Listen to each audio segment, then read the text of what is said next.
أكبر ولله الحمد. الله أكبر الله أكبر الله أكبر. لا إله إلا الله. الله أكبر الله أكبر ولله الحمد.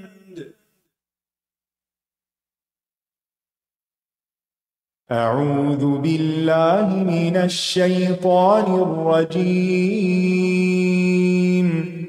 بسم الله الرحمن الرحيم. الحمد لله رب العالمين الرحمن الرحيم مالك يوم الدين. إياك نعبد وإياك نستعين. اهدنا الصراط المستقيم صراط الذين أنعمت عليهم غير المغضوب عليهم ولا الضالين.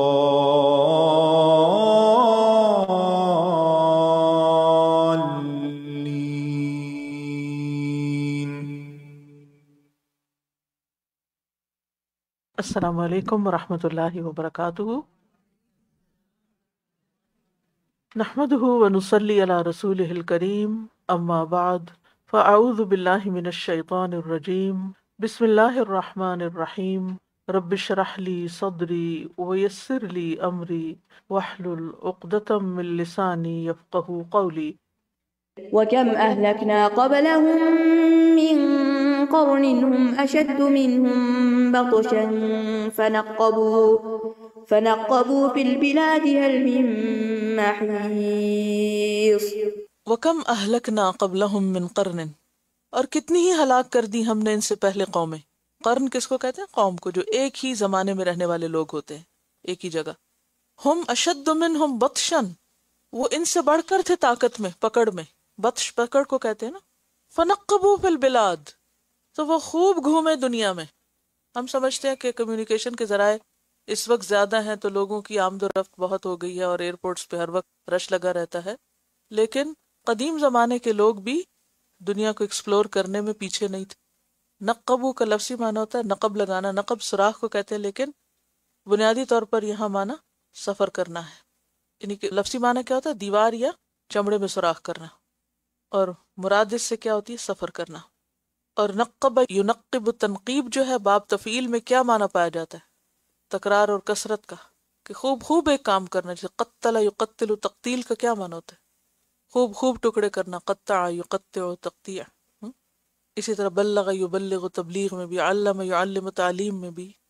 تو نقبوا فی البلاد، انہوں نے چھان ماری دنیا، خوب خوب دنیا میں گھومے پھرے. حل من محیص، کیا کوئی پناہ گاہ ملی ان کو؟ جب وہ ادھر ادھر جا رہے تھے تو کیا اللہ سے بچنے کے لیے، موت سے بھاگنے کے لیے کوئی جگہ ملی ان کو زمین کے کسی بھی حصے میں، کسی بھی ٹکڑے میں؟ اور نقب چونکہ سوراخ کرنا ہوتا ہے نا، تو ہو سکتا ہے کہ زمین کے اندر کوئی ایسی پناہ گاہیں لوگوں نے بنائی ہیں، جیسے اب بھی بنائی ہیں ایٹمی حملے سے بچنے کے لیے، یا کہیں بھی. اب بھی آپ دیکھیں کہ کیسی کیسی عمارتیں اور کیسی کیسی چیزیں زیر زمین بنا دی گئی، حتیٰ کہ سمندروں کے نیچے سے سڑکیں گزار دی گئی ہیں. تو قدیم زمانے میں بھی لوگوں نے اپنے طریقے پر نقبوا فی البلاد، زمین کو چھان مارا. لیکن ساری ترقی کے باوجود انہیں اللہ کی پکڑ سے بچنے کے لیے کوئی چھپنے کی جگہ نہیں ملی. محیص کیا ہوتا ہے؟ پناہ گاہ. جب اللہ کا حکم آیا تو کیا ہوا؟ پکڑے گئے. اب آپ دیکھیے کہ قرآن پاک میں جن قوموں کا ذکر ملتا ہے وہ تو آپ بہت دفعہ پڑھ ہی چکے ہیں، جانتے ہی ہیں.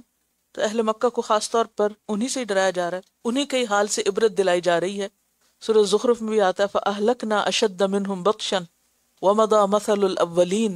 لیکن اگر ہم قریب کے علاقوں کو بھی دیکھیں، مثلا وادی سندھ کی تہذیب ہے، یا اسی طرح مختلف امپائرز ہیں، رومن امپائر ہے، یا دیگر علاقوں میں جو لوگ رہتے بستے تھے، اپنے اپنے طور پر انہوں نے بہت کچھ کیا. مثلا انڈس ویلی سیویلائزیشن کے بارے میں آتا ہے کہ تقریباً 4,500 سال پہلے یہ شروع ہوئی.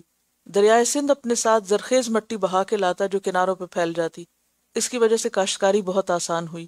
2 بڑے شہر منجو دڑو اور ہڑپا آباد ہوئے، جو بظاہر میلوں دور تھے، مگر دونوں کا سینٹرل کنٹرول ایک ہی حکمران کے ہاتھ میں تھا۔ خیال یہ بھی ظاہر کیا جاتا ہے کہ ان شہروں کے رولرز یعنی حکمران مذہبی رہنما ہوتے تھے۔ ترقی کے لحاظ سے یہ تہذیب اپنے وقت کی دوسری تہذیبوں سے بہت آگے تھی۔ دونوں شہر جدید طرز پر بنے ہوئے تھے، باقاعدہ سڑکیں، پانی کی ترسیل اور نکاسی کے بہت ہی ایفیشنٹ طریقے تھے۔ دونوں شہروں میں کئی ہزار مکانات تھے جو سرخ مٹی کی پختہ اینٹوں سے بنے ہوئے تھے۔ یہ جو آثار کھودیں گے نا اس سے سب چیزیں نظر آئیں۔ غرباء و مراح کے مکانات میں واضح فرق تھا۔ غریبوں کے مکانات 1 یا 2 کمرے پہ مشتمل ہوتے، بڑے گھروں کے اندر باقاعدہ باتھ روم، ٹوائلٹ، باورچی خانے بھی تھے۔ پانی کی نکاسی کا اتنا اچھا انتظام تھا جو اس زمانے کی دوسری قومیں سوچ بھی نہیں سکتی تھی۔ باقاعدہ پائپ ڈالے گئے تھے جو سڑکوں کے نیچے سے گزرتے تھے۔ اب یہ ترقی آج ہے، یہ کب تھی؟ 4500 سال پہلے۔ جی، لوگوں کا ذریعہ معاش اناج اور روئی کی تجارت تھا۔ زمین کی زرخیزی کی وجہ سے خوب غلہ اور روئی پیدا ہوتی۔ ان چیزوں کو بڑے بڑے سٹورز کے اندر جمع کیا جاتا۔ ترسیل کے لیے لکڑی کے 2 پہیوں والی گاڑی بنائی گئی۔ روئی سے بہت عمدہ کپڑا تیار ہوتا۔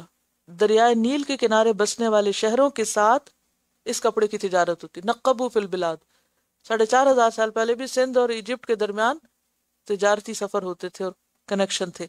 کہا جاتا ہے دنیا کا سب سے پہلا کاٹن یہیں تیار ہوا۔ اسی طرح لکڑی سے فرنیچر تیار کیا جاتا تھا۔ لکڑی کو تراش کے نہایت عمدہ فرنیچر بنایا جاتا۔ اس قوم کے پاس پتھر کے اوزار تھے۔ میٹل ایج بعد میں شروع ہوئی۔ پتھر کے اوزاروں سے انہوں نے اتنا کچھ بنایا۔ جو قوم یہاں آباد تھی اسے دراوڑ یا ڈراویڈین کہا جاتا ہے۔ ان کی اپنی زبان تھی جسے باقاعدہ لکھا جاتا، لیکن آج کوئی ماہر لسانیات اس زبان کو پڑھ اور سمجھ نہیں سکا، یعنی کوئی بھی ان کا سکسیسر باقی نہیں رہا۔ یہ بھی گمان کیا جاتا ہے کہ ان کی باقاعدہ پولیس اور فوج وغیرہ بھی تھی۔ ان شہروں کی تباہی کے بارے میں بہت سی تھیریز ہیں۔ مثلا یہ کہا جاتا ہے کہ کوئی وبائی مرض آئی کیونکہ ایک کمرے کے اندر بے شمار انسانی ڈھانچے برآمد ہوئے۔ دوسرا یہ کہ دریا سے بہت زیادہ پانی شہروں کی طرف ڈائیورٹ کرنا جس سے اچانک سیلاب آئے اور لوگ مر گئے، یا یہ کہ بیرونی حملہ آوروں نے آ کے کچھ ختم کیا، اور یہ تہذیب تقریباً 1500 سال باقی رہی اور 1000 BC میں ختم ہو گئی۔ تو بہرحال اللہ تعالیٰ فرماتے ہیں وَكَمْ أَهْلَكْنَا ہم نے ہلاک کی قَبْلَهُمْ مِنْ قَرْنٍ ہم أَشَدُّ بَطْشًا مِّنْهُ ان اہل مکہ سے کہیں زیادہ وہ طاقتور لوگ تھے۔ فَنَقَّبُوا فِي الْبِلَادِ انہوں نے خوب سفر کیے دنیا میں۔ حل من محیص کوئی جگہ ملی ان کو جو پناہ دیتی جب اللہ کی پکڑ آئی؟ إن في ذلك لذكرى لمن كان له قلب أو ألقى السمع وهو شهيد ان فی ذلک لذکری یقیناً اس میں البتہ نصیحت ہے، یاد دہانی ہے، ذکرہ ہے، لیکن کس کے لیے؟ لمن کان لہ قلب اس کے لیے جس کے پاس دل ہو، قلب ہو، دل رکھنے والے کے لیے، صاحب دل کے لیے۔ او القى السمع یا وہ ڈالے کان یعنی بات غور سے سنے نصیحت کو، وہ شہید اور وہ حاضر ہو، یعنی دل و دماغ کے ساتھ بات سنتے وقت حاضر ہو۔ یہ نہ ہو کہ بیٹھا کہیں ہو اور دماغ غائب ہو، دل غیر حاضر ہو، یعنی فزیکل پریزنس کے ساتھ مینٹلی بھی حاضر ہو۔ بہت سے لوگ ایسے نا کہ جن کے دل ہیں لیکن وہ سمجھتے کچھ نہیں۔ لہم قلوب لا يفقهون بها ولہم آذان لا يسمعون بها ولہم اعین لا يبصرون بها اولئک کالانعام بل ہم اضل ایسے لوگ جانوروں کی طرح بلکہ ان سے بھی زیادہ بھٹکے ہوئے۔ یہ کن دلوں کی بات ہو رہی ہے کہ جو نصیحت نہیں سنتے، جو عبرت نہیں پکڑتے۔ تو یہاں عبرت کس کے لیے ہے؟ ان فی ذلک لذکریٰ یہ یادیں کس کے لیے ہیں؟ لمن کان لہ قلب جس کے پاس قلب سلیم ہو، او القى السمع یا کبھی کان لگا کے بات سنے توجہ سے، وہ شہید اور وہ پوری طرح حاضر ہو۔ کیا سمجھ آئی اس سے؟ بہت سے لوگ ایسے واقعات کو طبعی تبدیلیاں اور اسباب بتاتے رہتے ہیں، اور اللہ کی طرف سے انسانوں کے لیے جو نصیحت ہوتی ہے ان سارے واقعات میں، کوئی بھی ان یوزول چیز جو ہوتی ہے اس سے وہ سبق نہیں لیتے۔ یہ سبق کون لیتا ہے؟ جس کا دل اللہ سے ڈرنے والا ہو۔ تو اب دیکھیے کہ ایک طرف حفیظ کہا گیا، دوسری طرف شہید کہا گیا۔ یہ جاگتا انسان ہے، شعور والا ہے۔ اس سے پتہ یہ چلتا ہے کہ سنتے وقت توجہ بے حد ضروری ہے، اور سمجھنے کے لیے سننا چاہیے، خاص طور پر اللہ کا کلام، کیونکہ ہم بہت سی چیزیں سنتے رہتے ہیں لیکن ان میں سے کون سی بات پوری توجہ سے سنتے ہیں اور کیا چاہتے ہیں کہ اس میں ایک ذرا سا بھی خلل نہ آئے، جس میں ہماری کوئی دلچسپی ہوتی ہے، خواہ وہ بیکار باتیں کیوں نہ ہو، لیکن ہم پورے شوق نماک اور توجہ سے سن رہے ہوتے ہیں۔ بچوں کو ٹیلی ویژن دیکھتے ہوئے دیکھا کریں ذرا، آپ انہیں بتاتے رہیں، بلاتے رہیں تو وہ بہت دیر بعد کہیں گے اچھا، یا کوئی اخبار پڑھ رہا ہو تو اس وقت وہاں بھی کر دیں گے، لیکن رجسٹر نہیں ہوتا نا، توجہ نہیں کی یا سن لیا تو دل حاضر نہیں تھا۔ تو ان فی ذلک لذکری لمن کان لہ قلب او القى السمع وهو شہید۔ وَلَقَدْ خَلَقْنَا السَّمَاوَاتِ وَالْأَرْضَ وَمَا بَيْنَهُمَا فِي 6 أَيَّامٍ وَمَا مَسَّنَا مِن لُغُوبٍ وَلَقَدْ خَلَقْنَا السَّمَاوَاتِ وَالْأَرْضَ وَمَا بَيْنَهُمَا فِي 6 أَيَّامٍ، وَلَقَدْ اور البتہ تحقیق، خلقنا السماوات پیدا کیا ہم نے آسمانوں کو، والارض اور زمین کو، وما بینہما اور جو کچھ ان دونوں کے درمیان ہے، فی 6 ایام 6 دنوں میں، وما مسنا اور نہیں چھوا ہم کو، من لغوب کسی تھکاوٹ نے، ہمیں کوئی تھکاوٹ لاحق نہیں ہوئی، اتنا کچھ بنا کے بھی۔ یہ صبح میں پڑھ رہی تھی مردوں کے زمین سے نکلنے کا حال، تو میں سوچ رہی تھی کہ اگر ہمیں زمین سے کوئی چیز نکالنی ہو تو کتنی ڈگنگ کرنی پڑتی ہے نا، اور ایک قبر ہی کھودنے میں کتنی دیر لگتی ہے، اور اب مشینوں کی وجہ سے اگرچہ چیزیں آسان ہو گئی لیکن پھر بھی ٹیکس ٹائم۔ ابھی تک انسانوں نے کتنی ترقی کی ہے، لیکن ذرا سی کوئی چیز کرنی ہو تو کتنا ان کو کھودنا اور کریدنا پڑتا ہے، لیکن قیامت کے دن وہ کون سی طاقت ہوگی سور میں، آواز ہی ہوگی نا، یہ ایک ڈانٹ ہوگی، تو اس آواز میں اتنی طاقت ہوگی کہ اس آواز کے ساتھ زمین خود ہی ڈگ ہو جائے گی، خود ہی پھٹ جائے گی اور خود ہی سب کچھ باہر آ جائے گا۔ بہت سخت ہوتی ہے مٹی، بہت سخت ہوتی ہے زمین، اور پھر ایک آدھ جگہ بھی کھودنی ہو تو کتنے پاپڑ بیلنے پڑتے ہیں، اور کہاں یہ کہ پوری کی پوری زمین کے اندر سے پھٹ کے سب کچھ ایک دم باہر آ جائے۔ اور پھر ان سب چیزوں کے بنانے میں اللہ تعالیٰ فرماتے ہیں سب بنایا ہم نے، ما مسنا من لغوب، ہمیں کوئی تھکاوٹ نہیں ہوئی، ہم پھر دوبارہ بنا لیں گے، جسے پیچھے ہے نا افعینا بالخلق الاول بل ہم فی لبس من خلق جدید، کیا ہم پہلی دفعہ بنا کے تھک گئے تھے؟ ہم تو نہیں تھکے، تو تمہیں کیوں شک ہے کہ دوبارہ نہیں اٹھو گے؟ سورۃ احقاف میں بھی آتا ہے اولم یروا، انہوں نے دیکھا نہیں، ان اللہ الذی خلق السماوات والارض ولم یعی بخلقہن بقادر علی ان یحیی الموتى بلا انہ علی کل شیء قدیر، کہ اللہ ان چیزوں کو بناتے ہوئے تھکا نہیں ہے، وہ اس پہ قادر ہے کہ مردوں کو زندہ کر لے۔ اس آیت میں ہمارے لیے بہت بڑا سبق ہے۔ اس میں ایک سبق تو یہ ہے کہ اللہ تعالیٰ نے جو کہ ہر چیز ایک لمحے میں کرنے پہ قادر ہے، اس نے گریجولی چیزوں کو کیا، 6 ایام لیے، یعنی تدریجی عمل، گریجولی۔ تو اب سورت کا اختتام ہو رہا ہے اور نبی صلی اللہ علیہ وسلم کو کچھ خاص طور پر باتیں کہی جا رہی، اور اس کا آغاز کس سے ہو رہا ہے کہ ہم نے یہ سب 6 دن میں بنایا، لہٰذا دین کی طرف بلانے والے بھی جلدی نہ کیا کریں کہ پہلی رسپانس پہ ہمت ہار کے نہ بیٹھ جائیں۔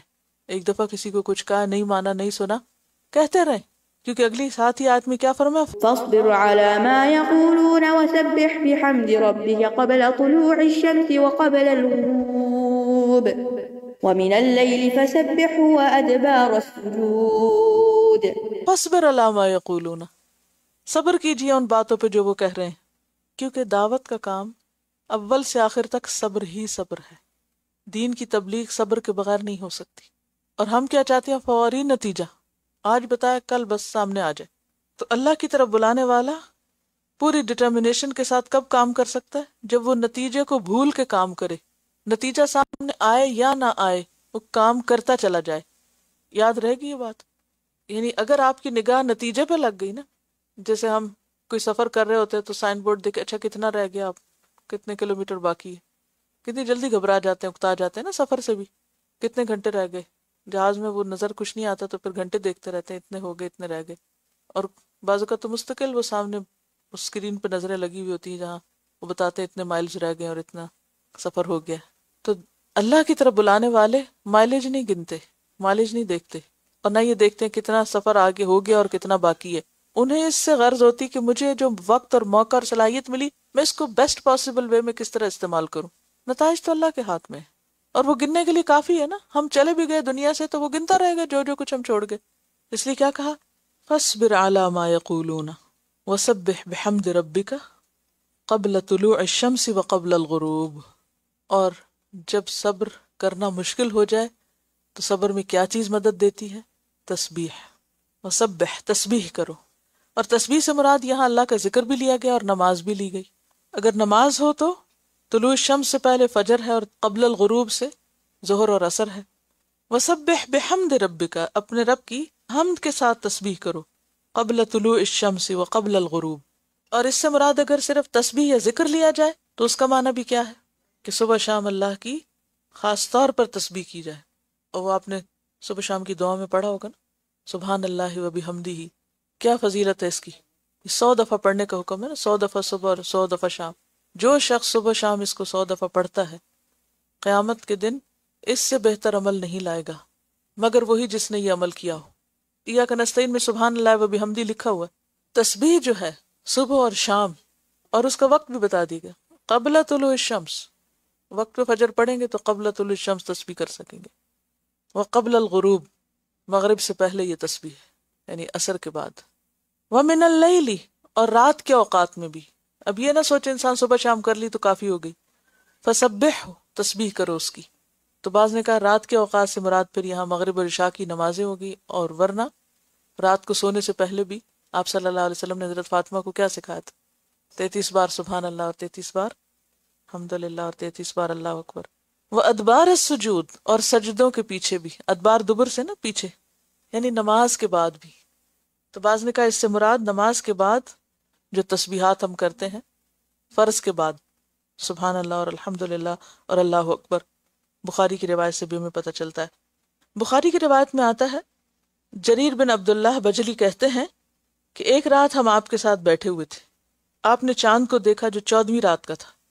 فرمایا ان قریب تم جنت میں اپنے رب کو یوں بے تکلف دیکھو گے. اس سے نبی صلی اللہ علیہ وسلم کے تعلیم کے طریقے کا بھی پتہ چلتا ہے نا، کہ کہیں بھی صحابہ کے ساتھ بیٹھے ہوئے کوئی بھی چیز جس کی طرف توجہ ہے ان کی، اس چیز کو مثال دے کر ایک بڑی حقیقت سمجھا دی.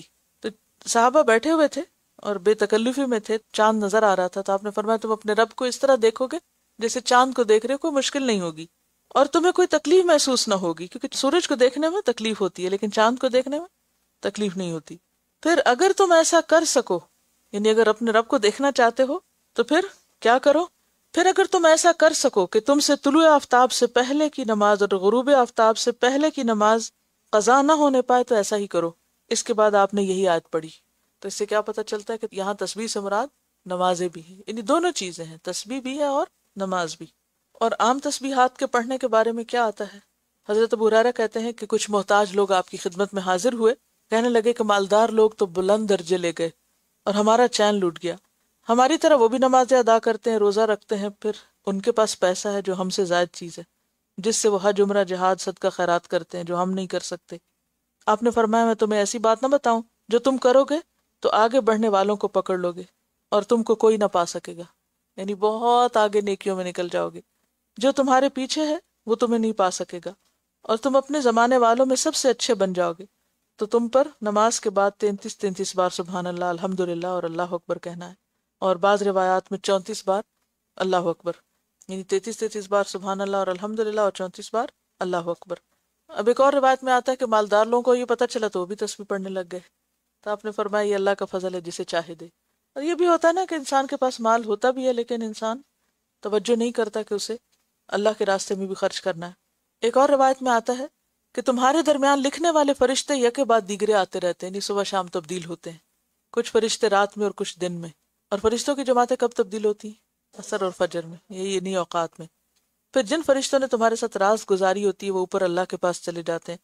اللہ تعالیٰ اسے دریافت کرتے ہیں تم نے میرے بندوں کو کس حال پہ چھوڑا؟ فرشتے کہتے ہیں ہم نے جب انہیں چھوڑا تو نماز پڑھ رہے تھے، جب ان کے پاس پہنچے تب بھی نماز پڑھ رہے تھے. ایک اور روایت میں آتا ہے کہ عصر کے بعد بھی جو فرشتے جاتے ہیں وہ بھی یہی پوچھے جاتے ہیں اور وہی اللہ تعالیٰ کو یہی بتاتے ہیں. تو اس میں یہ ہے کہ ساری نمازیں اہم ہیں لیکن ان اوقات کی نمازیں زیادہ اس اعتبار سے اہم ہے کہ فجر کے لیے بھی اٹھنا مشکل ہو جاتا ہے، لوگ قضا کر جاتے ہیں، اور عصر کی نماز بھی عام طور پر کم وقت ہونے کی وجہ سے تاخیر کر جاتے ہیں. اور پھر خاص طور پر اوقات کا نام کیوں لیا گیا؟ اس لیے کہ یہ ایک مانی ہوئی بات ہے کہ اوقات اور موسم انسان کے مزاج پر اثر کرتے ہیں. صبح کے وقت ایک خاص طرح کی نشاط ہوتی ہے، ایک طبیعت میں خوشی ہوتی ہے، اس وقت تسبیح کا اور مزہ ہوتا ہے. شام کی تھکاوٹ اور رات کی تھکاوٹ میں تسبیح کا ایک اور لطف ہوتا ہے. وَمِنَ اللَّيْلِ فَسَبِّحْهُ وَأَدْبَارَ السُّجُودِ. اب آپ دیکھیے کہ ان دو آیتوں میں ایک طرف صبر کے لیے کہا جا رہا ہے، دوسری طرف تسبیح کے لیے کہا جا رہا ہے۔ تسبیح اور اللہ کے ذکر سے انسان کے اندر ایک اطمینان کی کیفیت آتی ہے، جیسے کچھ پا لیا ہو۔ جب وہ کیفیت پانے کی آتی ہے تو جو کچھ کھویا ہوتا ہے بندے نے، یا جو اس کو تکلیف پہنچی ہوتی ہے لوگوں کی باتوں سے، وہ زائل ہو جاتی ہے اور انسان دوبارہ سے طاقتور ہو جاتا ہے۔ اس لیے نسخہ بتایا گیا، فَاصْبِرْ عَلَىٰ مَا يَقُولُونَ۔ آپ کو تو کبھی نہیں کسی نے کچھ کہا جس پر آپ کو صبر کرنا پڑا۔ فَاصْبِرْ عَلَىٰ مَا يَقُولُونَ، خاص طور پر دین کے معاملے میں لوگوں کی باتوں کا جواب نہیں دیا کرتے، پی جاتے ہیں ان کو۔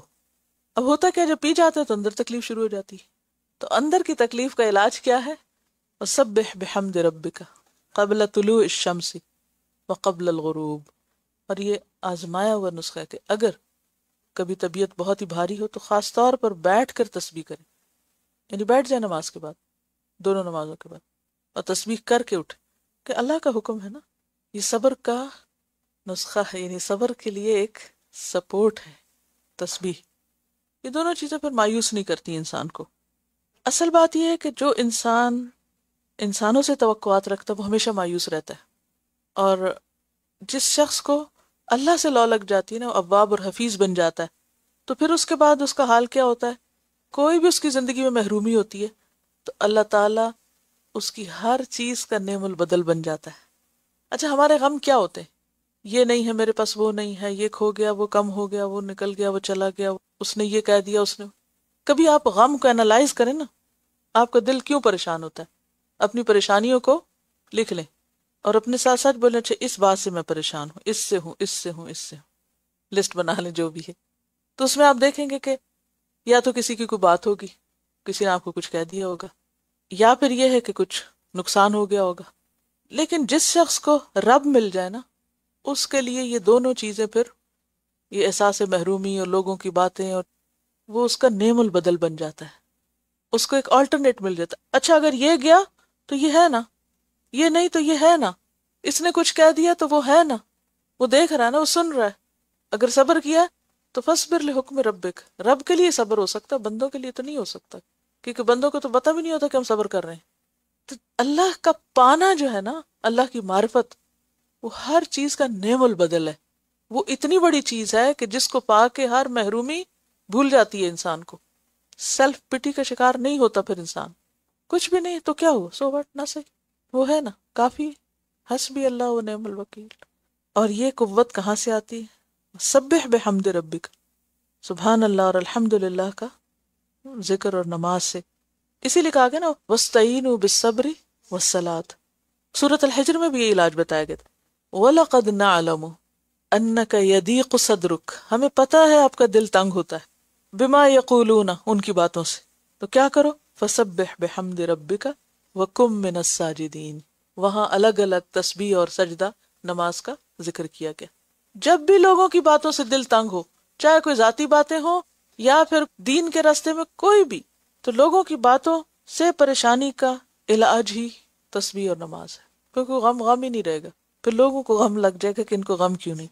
واستمع يوم ينادي المناد من مكان قريب يوم يسمعون الصيحة بالحق ذلك يوم الخروج إنا نحن نحيي ونميت وإلينا المصير يوم تشقق الأرض عنهم سراعا ذلك حشر علينا يسير نحن أعلم بما يقولون وما أنت عليهم بجبار فذكر بالقرآن من يخاف وعيد۔ وَاسْتَمِعْ يَوْمَ يُنَادِ الْمُنَادِ، اور کان لگا کر سن، وَاسْتَمِعْ يَوْمَ يُنَادِ الْمُنَادِ، جس دن پکارے گا پکارنے والا، کون؟ اسرافیل، مِن مَكَانٍ قریب، قریب کی جگہ سے، یعنی سور جب پھونکا جائے گا تو کیسے لگے گا؟ جیسے یہ پاس سے ہی کوئی آواز آ رہی ہو، قریب سے ہی گونج آ رہی ہو۔ یوم یسمعون الصیحۃ بالحق، جس دن سنیں گے وہ چیخ کو یقینی طور پر چیخ سنیں گے لوگ، ہر ایک کو سننی پڑے گی۔ ذالک یوم الخروج، کیونکہ یہ نکلنے کا دن ہے، جیسے گھنٹی بج جاتی ہے نا گھنٹی بج گئی اور سب مرے ہوئے لوگ سنیں گے. اب آپ دیکھیں کتنا سخت الارم ہوگا کہ جو مرے ہوئے لوگوں کو اٹھا بٹھائے گا. دنیا میں ایسا تھا جب ہم شدید ڈیپ سلیپ میں ہوتا تو ہمیں الارم سنتا بھی کوئی نہیں ہے. کئی لوگوں کو نہیں سنتا نا بالکل. لیکن خود سوچئے کہ اس دن کوئی کتنی بھی نیند میں ہو اٹھا دیا جائے گا. دیکھیے سو کے اٹھنا کیسا لگتا ہے، اور جب آپ کا دل نہ چاہ رہا ہو اور جب پتا ہو کہ باہر کچھ خرابی ہوئی پڑی ہے. یعنی وہ کیفیت ذرا اپنے اوپر محسوس کر کے دیکھیں نا کہ وہ اتنی کتنے سال، 1000 سال، کتنے سال، اللہ ہی بہتر جانتا ہے کہ کتنا عرصہ. کیونکہ نکلنے سے پہلے صرف قبر ہی کی زندگی نہیں، قبر کے بعد ایک سور کے بعد جو دوسرے سور کے پھونکنے کا وقت ہے، اللہ ہی بہتر جانتا ہے کتنا طویل ہوگا. کب تک اللہ تعالیٰ سب کو بجھا دے گا اور پھر اس کے بعد اٹھا کھڑا کرے گا. اور کوئی اٹھنا نہ چاہے تو بھی اٹھنا پڑے گا، اور اٹھ کے ادھر ادھر جانا چاہے تو نہیں جا سکے گا. وہ ساتھ ہی کھڑے ہوں گے پولیس مین، ایک ادھر سے پکڑے گا ایک ادھر سے پکڑے. یوم یسمعون الصیحۃ بالحق، جس دن سنیں گے چیخ حق کے ساتھ، یعنی یقینی طور پہ. ذالک یوم الخروج، یہ ہے یوم الخروج، قیامت کا نام. کیونکہ اس دن خروج کہاں سے ہوگا؟ قبروں سے. جو سورۃ یاسین میں بھی آتا ہے وَنُفِخَ فِی الصُّورِ فَإِذَا هُم مِّنَ الْأَجْدَاثِ إِلَىٰ رَبِّهِمْ يَنْسِلُونَ. سورۃ القمر میں آتا ہے یخرجون من الاجداث کأنہم جراد منتشر، جیسے بکھری ہوئی ٹڈیاں ہوں اس طرح پھڑک پھڑک کے اٹھ رہے ہوں گے. مہطعین الی الداعی، پکارنے والے کی طرف دوڑ رہے ہوں گے. اور یہ صرف ایک ہی آواز ہوگی، وما امرنا الا واحدۃ کلمح بالبصر. آنکھ جھپکنے کی دیر میں ہی سب کچھ ہو جائے گا. آنکھ جھپک کتنی دیر لگتی؟ دنیا میں تو کسی سوتے ہوئے کو اٹھانے میں کتنی دیر لگتی؟ ایک دفعہ اٹھاتے پھر اٹھاتے پھر اٹھاتے. لیکن وہاں کیا ہوگا؟ کلمح بالبصر، ایک جھپک، ایک آواز. فاذا ہی زجرۃ واحدہ، بس ایک دفعہ کہا جائے گا اٹھ جاؤ، اور اٹھ جائیں گے سب. دنیا میں ویسے ہوتا ہے نا کہ جیسے عام دنوں میں بچوں کو اگر آپ پیار سے اٹھائیں تو نہیں اٹھتے، لیکن اگر آپ ڈانٹیں تو ایک دم اٹھ جاتے ہیں، پھر ڈانٹ سے فوراً اٹھتے ہیں. تو وہاں بھی ایک ہی ڈانٹ سے لوگ اٹھ کے بیٹھ جائیں گے. انا نحن نحیی ونمیت، بے شک ہم ہی زندہ کرتے ہیں اور ہم موت دیتے ہیں. والینا البصیر، اور ہماری طرف واپس آنا ہے، پلٹنا ہماری طرف ہے. یوم تشقق الارض عنہم سراعا، جس دن پھٹ جائے گی زمین ان پر سے تیز تیز نکلتے ہوئے. جس دن زمین ان سے پھٹ جائے گی، ان کے اوپر سے ہٹ جائے گی، یعنی کسی کو ڈگ نہیں کرنا پڑے گا، خود ہی ہٹے گی. اور سراعن کیا ہے؟ سری کی جمع، یعنی تیز تیز نکل رہے ہوں گے. ذالک حشر علینا یسیر، یہ حشر ہمارے اوپر بہت ہی آسان ہے. تمہیں لگتا ہے یہ بہت مشکل کام؟ ایک لمحے کی بات ہے، سب اٹھ کے کھڑے ہو جائیں گے. حشر علینا یسیر، تمہیں ایک بہت بڑا منصوبہ اور پروجیکٹ لگ رہا ہے، لیکن اللہ کے ہاں بہت سمپل، بہت آسان. اور زمین سب سے پہلے کس پر سے پھٹے گی؟ نبی صلی اللہ علیہ وسلم سے. آپ نے فرمایا انا اول من تنشق عنہ الارض، صحیح مسلم کی روایت ہے، میں سب سے پہلا ہوں گا جس سے زمین پھٹے گی. نحن عالم بما یقولون، ہم خوب جانتے ہیں، ہم جانتے ہیں اور خوب جانتے ہیں. عالم زیادہ جانا، یہ انا عالم نہیں ہے، یہاں کون سا صیغہ؟ یہ تفضیل کا. بما یقولون، جو کچھ وہ کہتے ہیں، یعنی منکرین جو باتیں کرتے ہیں سب ہم کو پتا ہے. وما انت علیہم بجبار، آپ ان پر جبر کرنے والے نہیں، زبردستی کرنے والے نہیں، بس بتائیں ان کو، سمجھائیں اور چھوڑ دیں. وما انت علیہم بجبار، سورۃ الرعد میں آتا نا انما علیک البلاغ وعلینا الحساب. الغاشیہ میں آتا ہے فذکر انما انت مذکر لست علیہم بمسیطر. اور یہی اصول سب کے لیے کہ انسان نیکی کی بات، حق کی ہدایت کی دوسرے کو بتائے اور پھر چھوڑ دے، زبردستی نہ کرے. کرنے کا کام کیا؟ فذکر بالقرآن من یخاف وعید، نصیحت کرو قرآن کے ساتھ جو بھی ڈرتا ہو میری وعید سے. تو اصل طریقہ کیا ہے؟ قرآن سنا کر لوگوں کو نصیحت کرنا. نبی صلی اللہ علیہ وسلم کو یہی کہا گیا، اور اس کے بعد ہم سب کے لیے بھی یہی حکم ہے، کسی کے پیچھے نہیں پڑنا چاہیے. سورۃ یونس میں آتا افانت تکرہ الناس، کیا تم لوگوں کو مجبور کر دو گے حتی یکونوا مؤمنین، تو ضروری مان لے آئے. کرنا کیا؟ انما تنذر الذین یخشون ربهم بالغیب، جو اللہ سے ڈرتا ہے وہ فوراً نصیحت پکڑ لے گا. فذکر بالقرآن من یخاف وعید، یہ جو لفظ ہے نا واستمع، ذرا غور سے یہ بات سن لو کہ ایسا ہونے والا ہے. یوم ینادی المنادی من مکان قریب، کس کو کہا جا رہا ہے؟ نبی صلی اللہ علیہ وسلم کو. واستمع، آپ غور سے یہ بات سنیے کہ ایسا ہونے والا ہے. ہمارے لیے بھی یہی حکم ہے، واستمع. ایسا ہے کہ کوشش کیجئے کہ کم از کم ہر روز ایک دفعہ یہ سورت ضرور سنیے. اس کا آسان ترین طریقہ کیا ہے جو مجھے بہت فائدہ دیتا ہے اور بہت سہولت رہتی ہے اس میں؟ قرآن آٹو ریسائٹر ہے، اگر آپ کمپیوٹر کے اوپر ڈاؤن لوڈ کر لیں اور اس میں آپ ڈفرینٹ قاریوں کی آواز میں ایک سورت کو ڈاؤن لوڈ کر لیں اور ایک کو سنیں، دوسرے کو، تیسرے کو، جو آپ کے دل پہ زیادہ اثر کرے، کیونکہ مختلف صورتیں مختلف قرآن کی آواز میں اچھی ہیں. لیکن یہ کہ اس کو سدیس نے بہت اچھی طرح پڑھا ہے اور بہت زیادہ دفعہ لائیو بھی سننے کا اتفاق ہوا، جیسے عید پر، جمعے کو، حج کے موقع پر یا عمرے وغیرہ پر. تو اب ظاہر ہے کہ وہ سب کچھ تو اس میں ریکارڈڈ نہیں ہے، لیکن انٹرنیٹ ریسائٹر میں آپ ڈاؤن لوڈ کر لیں ایک صورت اور اس کو ریپیٹ پہ لگا دیں. ریپیٹ پہ لگانے سے کیا فائدہ ہوتا ہے؟ جب ختم ہوتی ہے تو پھر دوبارہ وہی صورت وہیں سے شروع ہو جاتی ہے. اگر آپ کوئی کام کر رہے ہو، کچھ کر رہے ہو، تو اس کو بار بار سنتے چلے جائیں. اور ویسے بھی یہ ہے کہ اگر آپ جیسے کمپیوٹر پہ تو صرف ایک دفعہ کلک کرنا پڑے گا اور وہ چل پڑے گی. تو اگر آپ ہر روز ایک دفعہ سنیں، مختلف قراء کی آواز میں سنیں، تو بار بار سننے سے آپ کے کان ان الفاظ کو رجسٹر کریں گے، کیونکہ ایک دفعہ پڑھنے سے پوری طرح ہم مطلب پہ غور نہیں کر پاتے. مجھے سورۃ فتح پڑھانا اتنی مشکل لگتی تھی کہ میں جب پڑھانے لگتی تھی مجھے ایسا لگتا ہے میرے اوپر پہاڑ آ گیا. لیکن میں نے اس کو پھر اتنا سنا کہ اب وہ الفاظ میرے لیے اتنے مانوس ہو گئے ہیں کہ اب میں اس کا کوئی لفظ جب دوبارہ سنتی ہوں تو مجھے ایسا لگتا ہے کہ جیسے اب میں وہیں گھوم پھر رہی ہوں. تو جو سننا ہے نا، لسننگ جو ہے، القى السمع جو ہے، یہ پہلا سٹیپ ہوتا ہے کسی بھی چیز کو اپنے اندر جذب کرنے کا. تو ایک چھوٹی سی ایفرٹ ہے، اگر آپ وہ کر لیں، اگر وہ آپ کے گھر میں ایک جگہ ڈاؤن لوڈ ہوا ہوا اور لگا ہوا ہے تو آپ اس کو بس تھوڑا سا سیکھ لیں. کیونکہ بہت سے لوگوں کو جو میں یہ مشورہ دے کہتے ہیں ہمیں نہیں کمپیوٹر چلانا آتا. گاڑیاں چلانی آپ نے سیکھ لی، کمپیوٹر چلا نہیں سکتے؟ کیسے نہیں چلا سکتے؟ سب ہو سکتا ہے. دیکھیں، یہی اپنے ارادے کے اوپر، اپنے اوپر تھوڑا سا جبر کرنا ہے نا، اپنے آپ کو کنٹرول کرنا ہے. جو چیزیں ہمیں فائدہ دیتی ہیں وہ ہمیں سیکھ لینی چاہیے. بعض اوقات ایسا ہوتا ہے نا، پیریڈز کے دنوں میں مشکل ہوتی ہے کتاب کھول کے اس کو کرنے میں. تو اگر آپ کی اسکرین کے اوپر ہی ٹیکسٹ بھی اور آواز بھی آ رہی ہے اور آپ صرف ہاتھ پہ ہاتھ رکھ کے بیٹھے ہوئے ہیں توجہ سے، میں کہتی ہوں اس سے آسان کیا ہوگا؟ کچھ مشکل نہیں. تھوڑا سا ہمیں دھیان دینا پڑے گا اور جو اس کے فائدے ہیں وہ بے شمار ہیں. پھر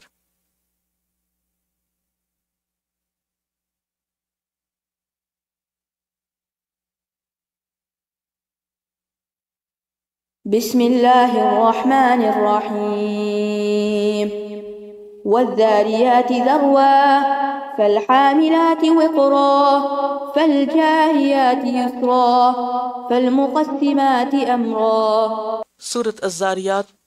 سورۃ الذاریات مکی سورت ہے، 3 رکوع ہیں، 60 آیات ہیں، 360 کلمات ہیں، 1239 حروف ہیں. بسم اللہ الرحمن الرحیم. والذاریات ذروا، قسم ہے ان ہواؤں کی جو اڑانے والیاں ہیں، اڑانا. ذاریات کا لفظ ذرأ سے ہے. ذرأت الریح کا معنی ہوتا ہے ہوا نے ٹکڑے ٹکڑے کی ہوئی چیز کو اٹھایا اور اسے دور لے گئی. تو ضربن کا بنیادی طور پر معنی کیا ہے؟ اڑانا، بکھیرنا، جدا کرنا، اور اڑنے کے معنوں میں بھی آتا ہے. سورۃ کہف میں آپ پڑھ چکے ہیں فَأَصْبَحَ حَشِيمًا تَذْرُوهُ الرِّيَاحُ کہ اسے ہوائیں اڑائے پھرتی ہیں. تو ذاریات سے مراد ہوائیں ہیں جو خود چلتی ہیں، اڑتی ہیں اور ساتھ اپنے زور سے اور چیزوں کو بھی اڑا لے جاتی ہیں. کس کس چیز کو اڑاتی ہیں؟ عام طور پر مٹی کو یا پھر بادلوں کو. تو ان ہواؤں کی قسم کھائی گئی. اور ضربن کیا ہے؟ مصدر. اور مصدر کس لیے آیا ہے؟ تاکید کے لیے. یعنی قسم ہے ان ہواؤں کی جو اڑانے والیاں ہیں، پھیلانے والیاں ہیں. پھیلانا یعنی بادلوں کو اٹھا کر ہر طرف پھیلا دیتی ہیں. فالحاملاتی پھر اٹھانے والیاں ہیں. حاملات جمع ہے حاملت ان کی. حمل کا معنی ہوتا ہے اٹھانا، بوجھ اٹھانا، اور وقرا کا معنی ہے بوجھ. پھر اٹھانے والیاں ہیں بوجھ کو، یعنی یہ ہوائیں جب چلتی ہیں تو بھاری بادل اٹھاتی ہیں. جیسے ایک اور جگہ پر آتا ہے وَيُنشِئُ السَّحَابَ الثِّقَالَ. فَالْجَارِيَاتِ پھر چلنے والیاں ہیں. جاریات، جاریت ان کی جمع ہے. جاری سے جرا کا معنی ہوتا ہے چلنا. چلنے والیاں ہیں یسرن آسانی کے ساتھ، یعنی اس کے باوجود کہ وہ ہوائیں منو ٹنو پانی کی وجہ سے بوجھل ہو جاتی ہیں، اس کے باوجود بھی وہ سہولت کے ساتھ اپنا سفر جاری رکھتی ہیں، چلتی چلی جاتی ہیں آسانی کے ساتھ۔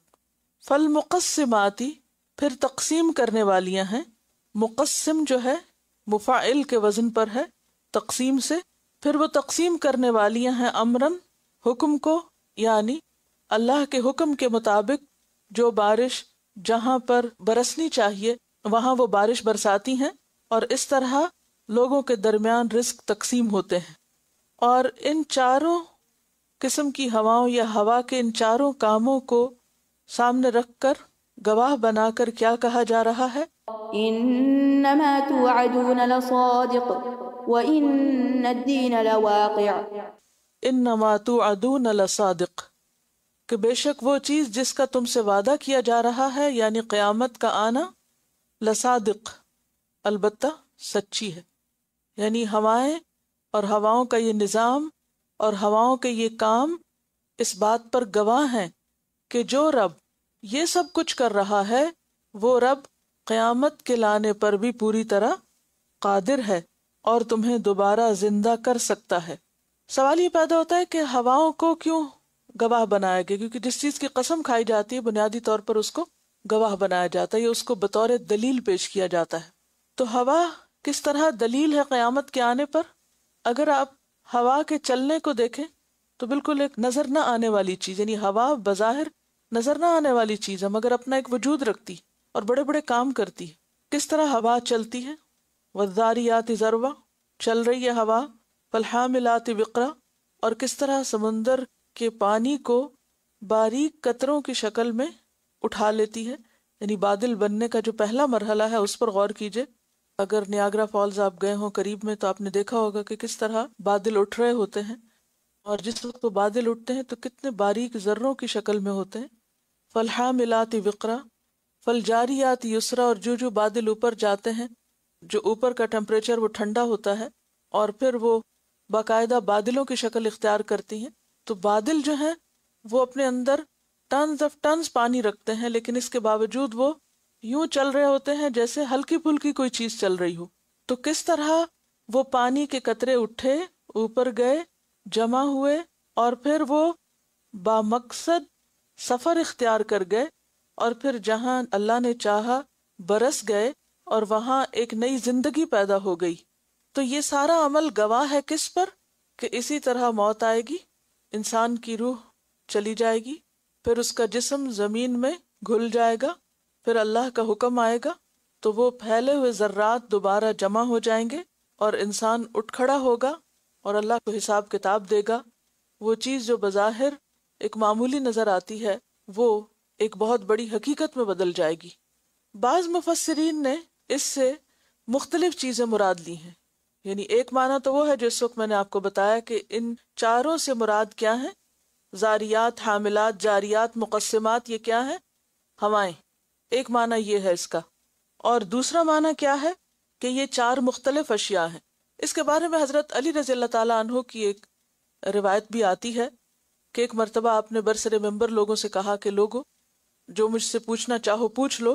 تو ایک شخص نے ان آیات کا مطلب پوچھا کہ یہ جو قرآن پاک میں زاریات، حاملات، جاریات، مقسمات آتی ہیں یہ کیا چیزیں ہیں اور یہاں کس چیز کی قسم کھائی گئی؟ تو انہوں نے زاریات سے مراد ہوائیں لی کہ وہ ہوائیں جو بادلوں کو اڑاتی ہیں، اور پھر فالحاملات وقرا سے مراد بادل ہیں، یا پھر اس سے مراد کشتیاں ہیں کیونکہ کشتیاں بھی لوگوں کا سامان اٹھا کر آگے لے چلتی ہیں۔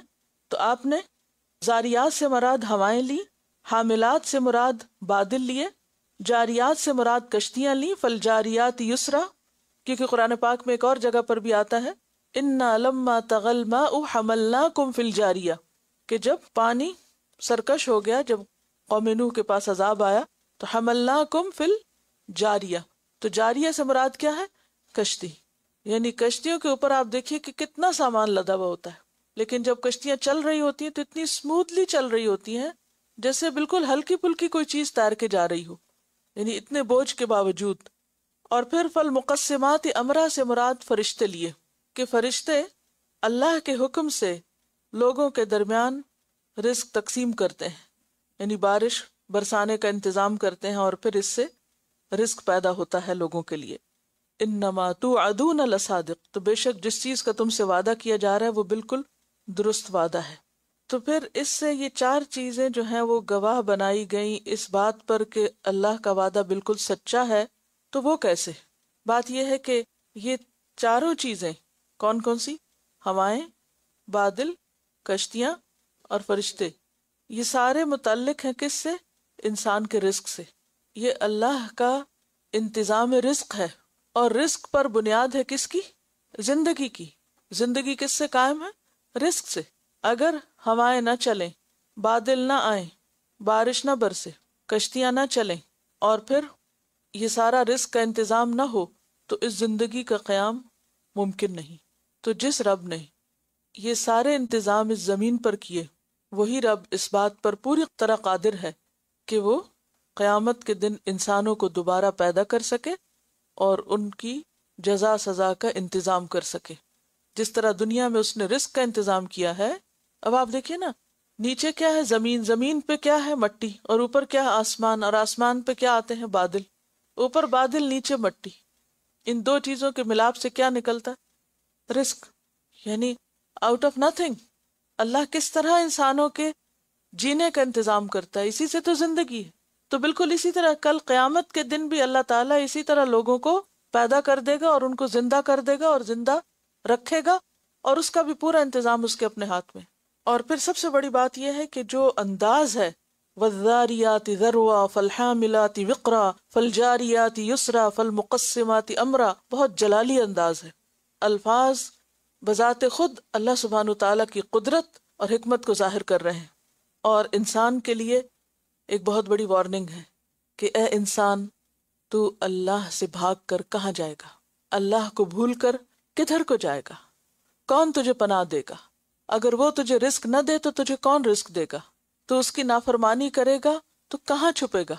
وہ رب جو اتنی قوت کا مالک ہے، جو ہوائیں چلاتا ہے، جو بارش برساتا ہے، جس نے اتنا بڑا سمندر اور اس میں چلنے کے لیے کشتیوں کو یہ طاقت عطا کی، تم ان سب چیزوں کے مقابلے میں کیا حیثیت رکھتے ہو؟ کیا چلتی ہوائیں انسان کو اڑا نہیں سکتی؟ کیا ایک قوم پر ہوا کے ذریعے عذاب نہیں آیا؟ پھر ایک قوم پر بادل کے ذریعے عذاب نہیں آیا؟ ایک قوم ڈوب کر نہیں ختم ہوئی؟ تاریخ ہمیں بتاتی ہے کہ انسان ان قدرتی آفات کے سامنے بالکل بے بس ہے. تو جس طرح ان چیزوں سے لوگوں کا خاتمہ ہوتا رہا، وہ رب کیا تمہیں نہیں پکڑ سکتا اور پھر کل قیامت کے دن تمہیں دوبارہ نہیں اٹھا سکتا؟ اس بات پر یقین کر لو کہ اس زندگی کے بعد موت ہے اور موت کے بعد پھر زندگی اور حساب کتاب ہے. انما توعدون لصادق. اور پھر بات یہ ہے کہ رزق تو سارا اللہ کے ہاتھ میں ہے. انسان کو تو اللہ نے اپنی عبادت کے لیے پیدا کیا ہے. وَإِنَّ الدِّينَ لَوَاقِعٌ، اور بے شک دین البتہ واقع ہونے والا ہے. اور دین سے مراد یہاں جزا و سزا ہے، یعنی قیامت کا دن آنے والا ہے. مالک یوم الدین، اس دن سب انسانوں کو ان کا کیا دھرا بتا دے گا، سامنے رکھ دے گا. تو یہ دراصل کیا ہے؟ خلاصہ پچھلے سارے کلام کا. اصل وعدہ کس بات کا؟ جزا سزا کے قائم ہونے کا، وہ پورا ہو کر رہے گا. واقع کا کیا مطلب؟ یہ چیز واقع ہونے والی ہے، یعنی حقیقت بننے والی. وَالسَّمَاءِ ذَاتِ الْحُبُكِ إِنَّكُمْ لَفِي قَوْلٍ مُخْتَلِفٍ. وَالسَّمَاءِ ذَاتِ الْحُبُكِ، اور قسم ہے آسمان کی جو راستوں والا ہے.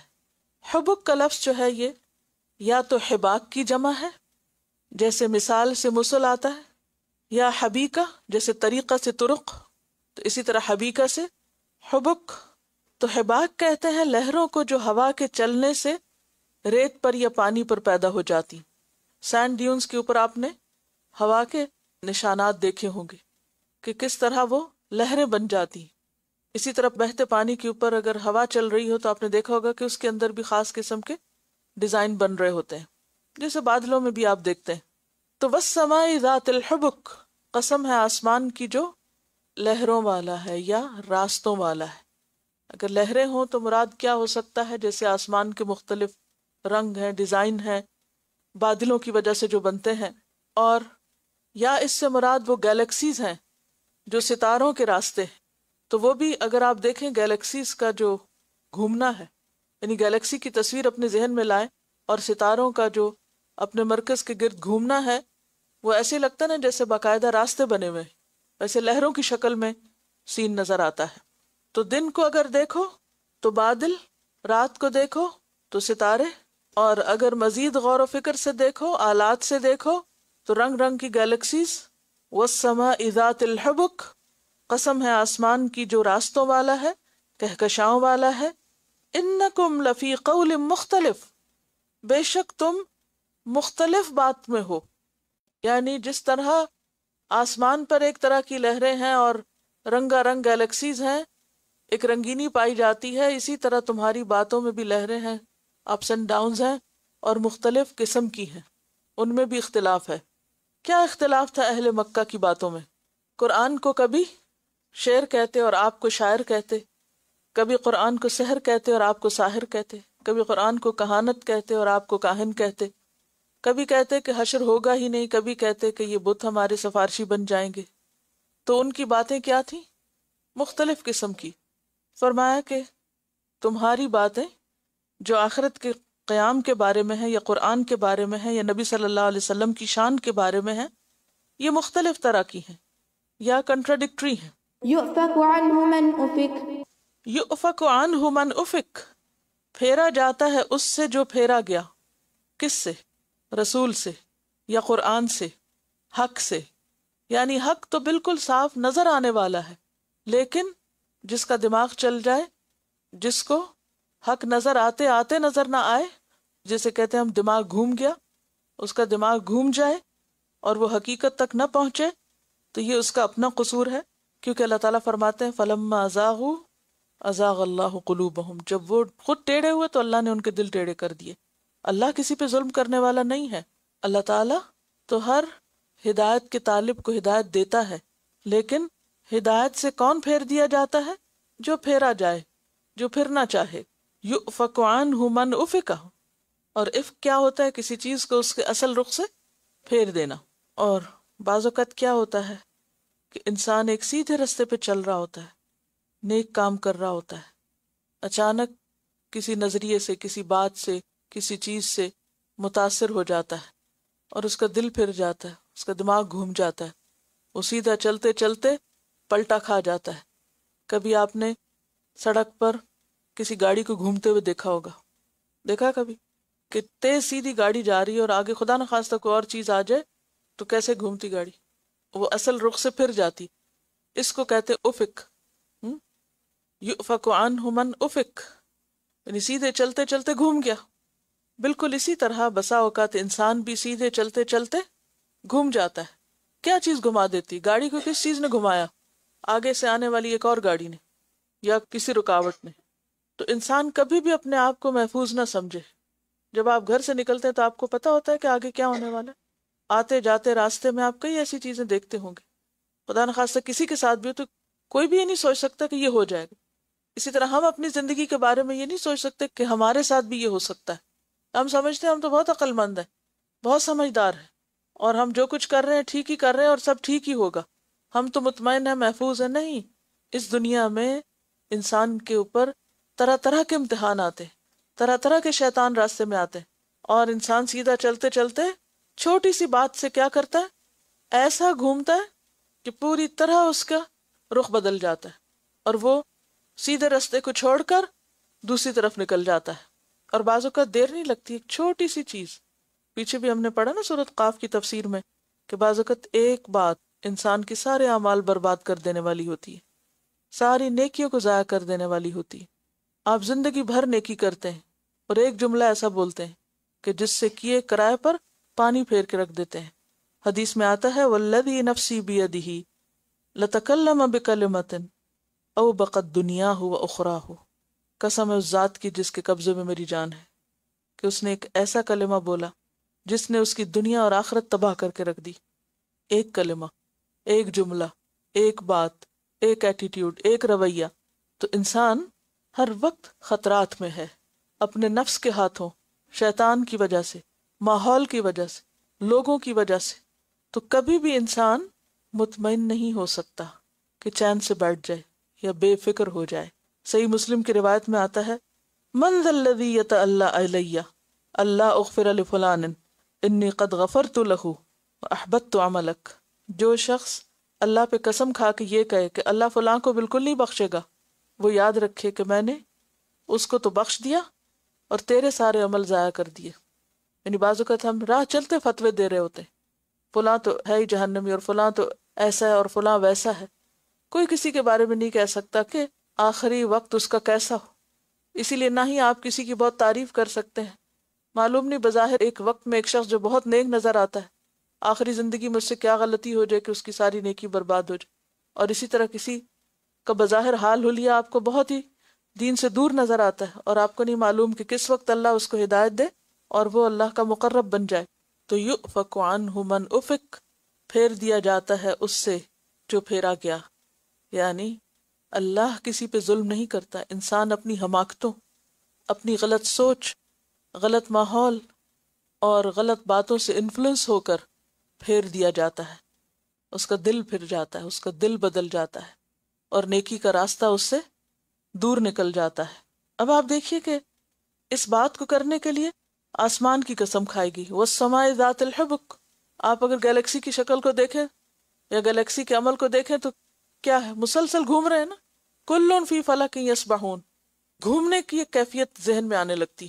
انکم لفی قول مختلف، دنیا میں بھی رنگ رنگ کی باتیں، ایک جگہ سے آپ ایک بات پڑھتے ہیں، دوسری جگہ سے دوسری، تیسری، دماغ چکرا جاتا ہے. یا نہیں ہوتا ایسے؟ ایک سے ملتے ہیں وہ کوئی ایک فلسفہ بگاڑ رہا ہوتا ہے، دوسرے سے ملتے ہیں وہ کوئی اور بات کر رہا ہوتا ہے، تیسرا کچھ اور بات کر رہا ہوتا ہے. اور اچھے بھلے انسان کا ایمان ڈاواڈول ہوتا ہے یا نہیں، متزلزل ہوتا ہے یا نہیں، ہو جاتا ہے. یہ دنیا رنگا رنگی سے بھری ہوئی ہے، اس میں حق اور سچ ہے تو بس یہ کتاب ہے، اور جو اس کو مضبوط پکڑ لے تو وہی کامیاب ہو سکتا ہے کہ وہ ساتھ ساتھ صفائی کرتی رہتی، ساتھ ساتھ چھٹائی کرتی رہتی. ادھر انسان ہلکا سا مڑنے لگتا ہے وہ پھر واپس لے آتی، ادھر کو ہونے لگتا ہے امبیلنس تو پھر واپس لے آتی. اور اگر اس کو چھوڑ دے تو کوئی دوسری چیز انسان کو سیدھا رکھ ہی نہیں سکتی. تو والسماء ذات الحبک، غور کرو آسمان پر. اب اگر دن میں بھی آپ بادلوں پہ غور کریں، اگر آپ کو عادت ہو آسمان کو دیکھنے کی، ہر روز آسمان پہ ایک نیا رنگ ہوتا ہے، اور شاید ہی آپ نے کبھی ایک آنے والا رنگ دوبارہ دیکھا ہو. کس قدر رنگا رنگی ہے، کس قدر اختلاف ہے. ایک ہی آسمان ہے نا، کہنے کو تو سبھی بادل ہیں، لیکن ہر بادل کا ڈیزائن اور رنگ. اور پھر آپ دیکھیے کہ ان بادلوں میں بھی ہر تھوڑی دیر کے بعد ایک نیا چینج آ رہا ہوتا ہے. اسی طرح دنیا میں انسانوں کی سوچوں میں، بدلتی دنیا میں نئی نئی معلومات کے اضافے نے، اور خاص طور پر اس دور میں جو میڈیا کا دور ہے، جو ایک بہت بڑا فتنہ ہے، اس فتنے کی وجہ سے ہر روز ایک نئی معلومات، ہر روز ایک نئی بات، ایک نئی خبر، ایک یہ الغار ہے باتوں کی جو ہمارے کانوں کو، آنکھوں کو ہر طرف سے متاثر کرتی. شاید آج سے 1000 سال پہلے کا انسان اتنے بڑے فتنے میں نہیں تھا. اگر آپ دنیا سے کٹ کے گھر میں بھی بیٹھ جائیں تو ٹیلی ویژن، کمپیوٹر، ریڈیو، اخباریں، معلوم نہیں کیا کیا چیزیں ہر طرف سے، ہر سوراخ سے اور ہر دروازے سے گھسی چلی آتی.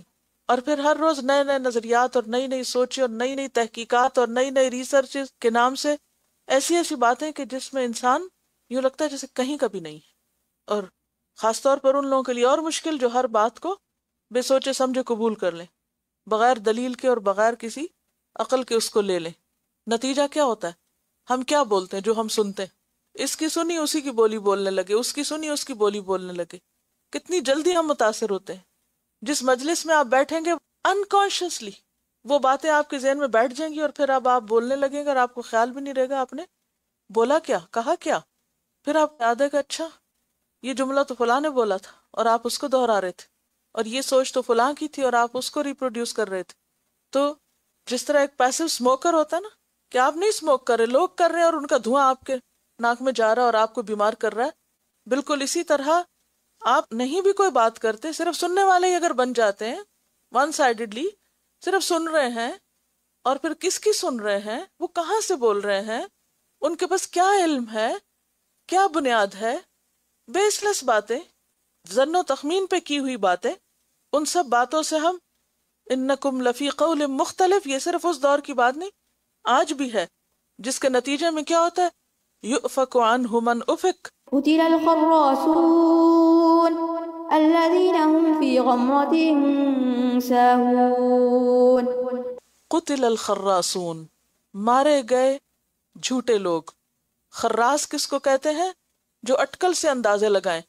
خرس کہتے ہیں نا پھلوں کا اندازہ لگانے کو، اٹکل دوڑانے والے، رنگا رنگ کی باتیں کرنے والے، صرف گمان اور ظن اور تخمین اور فلسفوں پر بولنے والے، جن کی حقیقت کچھ بھی نہ ہو۔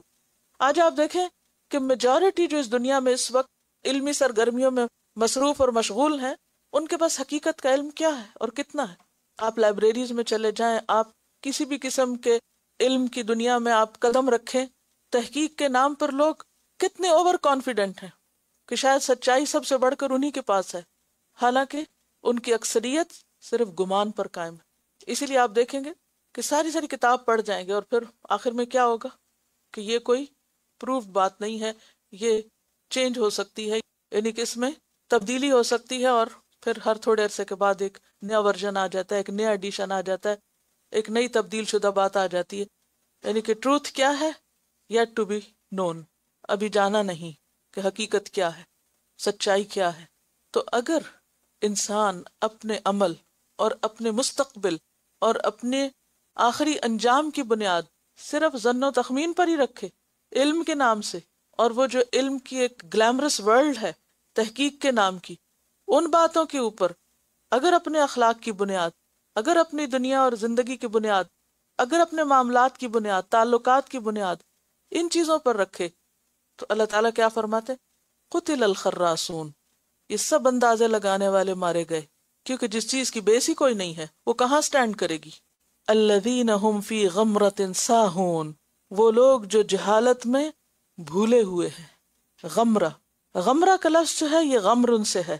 غمر کہتے ہیں کثیر پانی کو، گہرا پانی جس کی طے نظر نہ آئے، اور طے کیا ہوتی ہے؟ بنیاد، یعنی بیس اس کی نظر نہیں آتی۔ اور غمر کا معنی کسی چیز کے اثر اور نشان کو مٹا دینا بھی آتا ہے۔ یہ جو غمرات الموت ہے نا، تو موت بھی کیا کرتی؟ بندے کا نام نشان مٹا دیتی ہے نا۔ یعنی موت کی جو سکرات اور غمرات ہیں یا اس کی جو بے ہوشیاں ہیں، تو فی غمرتن یعنی وہ غمرہ میں ہے۔ اور غمرہ کیا ہے؟ غفلت اور جہالت۔ اچھا، جہالت کو کیوں غمرہ کہا گیا؟ یہ غمرہ جہالت کے معنی میں کیوں ہے؟ جہالت کیا کرتی؟ جہالت کا ایفیکٹ کیا ہوتا ہے؟ جہالت آنکھوں پہ پردہ، عقل پہ پردہ، دل پہ پردہ۔ اسی طرح عام دنیا میں بھی جو جاہل انسان ہوتا ہے وہ لوگوں کی نگاہ سے بھی چھپا ہوا ہوتا ہے، اس کو کوئی اہمیت نہیں دیتا، بیس لیس ہوتی ہے نا اس کی باتیں۔ جس کے اپنے پاس علم نہ ہو، کوئی بنیاد نہ ہو، تو پھر کیا ہے؟ وہ بیس لیس ہے۔ پھر آپ دیکھیے کہ جہالت، مثلاً اگر ایک شخص جاہل ہے، لا علم ہے، ان پڑھ ہے، تو کوئی بھی اس کی طرف توجہ نہیں کرتا۔ وہ اگر کسی مجلس میں ہو بھی تو کیا ہوتا ہے؟ جیسے وہ تھا ہی نہیں۔ اس کے برعکس جو اہل علم ہوتے ہیں، جو جاننے والے ہوتے ہیں، ان کا معاملہ کیا ہوتا ہے؟ اہل علم چھپے نہیں رہتے، وہ اپنی گفتگو میں، اپنے رویے میں، اپنے معاملے میں، اپنے طریقہ کار میں ایک دم چمک جاتے ہیں، ایک دم سامنے آ جاتے ہیں۔ اسی لیے کہتے ہیں نا برائٹ اسٹوڈنٹ۔ برائٹ کیوں کہتے ہیں؟ کس وجہ سے برائٹ کہتے ہیں؟ کہ وہ علم کے میدان میں محنت کرنے والا ہے، کام کرنے والا ہے۔ تو غمرہ کیا ہے؟ غفلت اور جہالت، یعنی غمرہ کا معنی اور ترجمہ کیا کریں گے؟ غفلت، جہالت۔ خراسون جو محض ظن اور گمان پر ہر بات کر رہے ہیں، وہ کس میں مبتلا ہیں؟ غمرہ میں ہیں، جہالت میں ہیں، خواہ وہ علم کے نام پر بڑے بڑے کام کر رہے ہیں۔ اور اس غفلت میں ان کا حال کیا ہے؟ ساہون، ساہون ہے۔ ساہون کا لفظ جو ہے یہ سہو سے ہے۔ سہو کس کو کہتے ہیں؟ وہ خطا جو غفلت سے ہو، اسی سے پھر سجدہ سہو ہوتا ہے کہ بھول گئے، یعنی سہو کیا؟ غلطی کو کہتے ہیں۔ نماز میں جب ہم غافل ہوتے ہیں تو تبھی غلطی ہوتی ہے نا، تبھی سجدہ سہو کرنا پڑتا ہے۔ الذین هم فی غمرۃ ساہون، جو اپنی جہالت میں بھول رہے ہیں، غلطیاں کر رہے ہیں، غفلت میں مبتلا ہیں، غفلت میں کھوئے ہوئے ہیں۔ وہ آتا نا فی صلاتہم ساہون، اور اس دنیا میں ایسے مشغول ہیں اور آخرت کی طرف سے ایسی بھول کا شکار ہیں، اتنے جاہل ہیں کہ اگر ان سے کوئی قیامت کی بات کرے تو وہ چونک کے اٹھتے، کہتے يسألون أيان يوم الدين يوم هم على النار يفتنون ذوقوا فتنتكم هذا الذي كنتم به تستعجلون. یسألون پوچھتے ہیں ایان یوم الدین، وہ کب آئے گا قیامت کا دن، یعنی قیامت کے بارے میں کچھ نہیں سوچتے، اپنے انجام معاد نتیجے کے بارے میں کوئی خیال بھی نہیں ان کے دماغ سے گزرتا، اور اگر انہیں بتایا جائے تو ان کے لیے بالکل ایک انوکھی، انجان اور حیران کن چیز ہوتی ہے، اور وہ پوچھنے لگتے ہیں کہ وہ ہوگا کب، جیسے سورۃ قاف میں آتا ہے نا فقال الکافرون ھذا شیء عجیب اذا متنا وکنا ترابا ذلک رجع بعید، ان کے لیے یہ کیا ہے، رجع بعید، یہ تو ممکن ہی نہیں. یسألون ایان یوم الدین، تو یہ سوال ان کا، یا تو جیسے ایک بندہ ہوتا ہے نا سو رہا ہوتا ہے، اگر آپ امیجن کریں کہ ایک شخص بیٹھا ہے، بیٹھے بیٹھے سو رہا ہے، یا جیسے کوئی کلاس میں سو جائے اور بار بار وہ سر نیچے کر رہا ہو، اور اتنے میں کوئی بات کہی جائے تو وہ ساتھ والے سے پوچھے یہ کیا کہا اس نے، یہ کیا بات ہوئی تھی بھلا ابھی، کیونکہ اس نے پچھلا سنا ہی نہیں کہ کیا ہوا تھا، اس کو اگلی بات کہاں سے سمجھ آئے گی. تو ان لوگوں کا بھی حال کیا ہے کہ وہ اپنی دنیا کے کاموں اور دلچسپیوں میں اتنے مشغول ہیں، اتنے گم ہیں، اتنے کھوئے ہوئے ہیں، اتنے ڈوبے ہوئے، جیسے گہرا پانی ہو اس میں اتنے اندر جا چکے ہیں کہ کسی قسم کی کوئی روشنی اور کوئی نور نہیں پہنچتا. آپ کو معلوم ہے سمندر کی گہرائیوں میں بھی کیا ہے، بالکل کمپلیٹ ڈارکنیس ہے. تو جو جتنا دنیا میں مشغول ہے، جتنا نیچے دنیا کے پانی میں اترا ہوا ہے، وہ اتنی ہی بھول کا شکار ہے، اور اتنا ہی غافل ہے، اور اتنا ہی لا علم ہے. وہ اپنے آپ کو بہت پڑھا لکھا سمجھتا ہے، لیکن اللہ کی نگاہ میں کیا ہے، جاہل ہے. ہم فی غمرۃ ساہون، اور ہوش ہی نہیں کہ مرنا بھی ہے کسی دن، اور مرنے کے بعد اٹھنا بھی ہے، اور اٹھ کے جواب دینا ہے، اور جب بتایا جائے تو مذاق اڑاتا ہے، یا پھر اچانک ہوش میں آ کے پوچھتا ہے جیسے کوئی سویا ہوا شخص اٹھے ایان یوم الدین، کب ہوگا یہ یوم الدین. تو اللہ تعالیٰ اس کے جواب میں فرماتے ہیں یوم ہم علی النار یفتنون، جس دن وہ آگ پر تپائے جائیں گے. یہ اس دن ہوگا جب وہ آگ پر تپائے جائیں گے. یہاں جلائے جانے کی بجائے تپائے جانے کا لفظ آیا ہے. تپانا کسی چیز کو جلانے سے تھوڑا مختلف ہے، کیونکہ وہ عمل سے مماثلت بھی ہے. عمل اور جزا میں ایک مماثلت ہوتی ہے نا. دنیا میں وہ فتنوں میں پڑے ہوئے تھے، تو قیامت کے دن آگ اب کیا کر رہی ہے، ان کو فتنے میں ڈالے ہوئے ہے. کیونکہ فتنہ کا لفظی معنی کیا ہوتا ہے، سونے چاندی کو آگ پر تپا کر ان کا میل الگ کرنا. تو ان کو بھی قیامت کے دن جلا جلا کے، تپا تپا کے بتایا جائے گا یہ ہے وہ قیامت کا دن. ذوقوا فتنتکم، چکھو اپنے فتنے کو. فتنے سے مراد ایک تو عذاب لیا گیا ہے، چکھو اپنے عذاب کا مزہ، اور دوسرا یہ کہ جو فتنے تم نے دنیا میں برپا کیے تھے ان کا مزہ اب چکھو. ھذا الذی کنتم بہ تستعجلون، یہ ہے وہ عذاب جس کی تم جلدی مچا رہے تھے. پوچھتے تھے کب آئے گا، کتنی دیر رہ گئی ہے، آ کیوں نہیں جاتا. جیسا کہ قرآن پاک میں ایک اور جگہ پر آتا ہے یستعجل بها الذین لا یؤمنون بها، جو اس پر ایمان نہیں رکھتے ان کے سامنے جب ذکر کیا جاتا ہے تو وہ کہتے ہیں اچھا پھر جلدی لے آؤ، جلدی مانگتے ہیں اس کو. والذین آمنوا مشفقون منها، اور ایمان والے تو اس کا نام سن کے بھی کانپ اٹھتے ہیں، ڈر جاتے ہیں. وَيَعْلَمُونَ أَنَّهَا الْحَقُّ، اور وہ جانتے ہیں کہ وہ بالکل حق ہے. ذُوقُوا فِتْنَتَكُمْ هَذَا الَّذِي كُنْتُمْ بِهِ تَسْتَعْجِلُونَ. ہماری غلطیوں میں سے ایک بہت بڑی غلطی یہ ہے کہ ہم ہر سنی سنائی بات پر یقین کر لیتے ہیں، ظن اور گمان سے کام لیتے ہیں. کچھ تو اپنے اندر کے خیال ہوتے ہیں، کچھ سنی سنائی باتیں ہوتی ہیں، کچھ باتیں بغیر کسی تحقیق کے آگے پہنچانا شروع کر دیتے ہیں، یا پھر بغیر کسی تحقیق کے ان سے متاثر ہو جاتے ہیں، ان پہ یقین کر لیتے ہیں، اور پھر ان باتوں پر عمل بھی شروع کر دیتے ہیں. اور ویسے ہی ہمارا رویہ اور معاملہ بھی ہوتا ہے.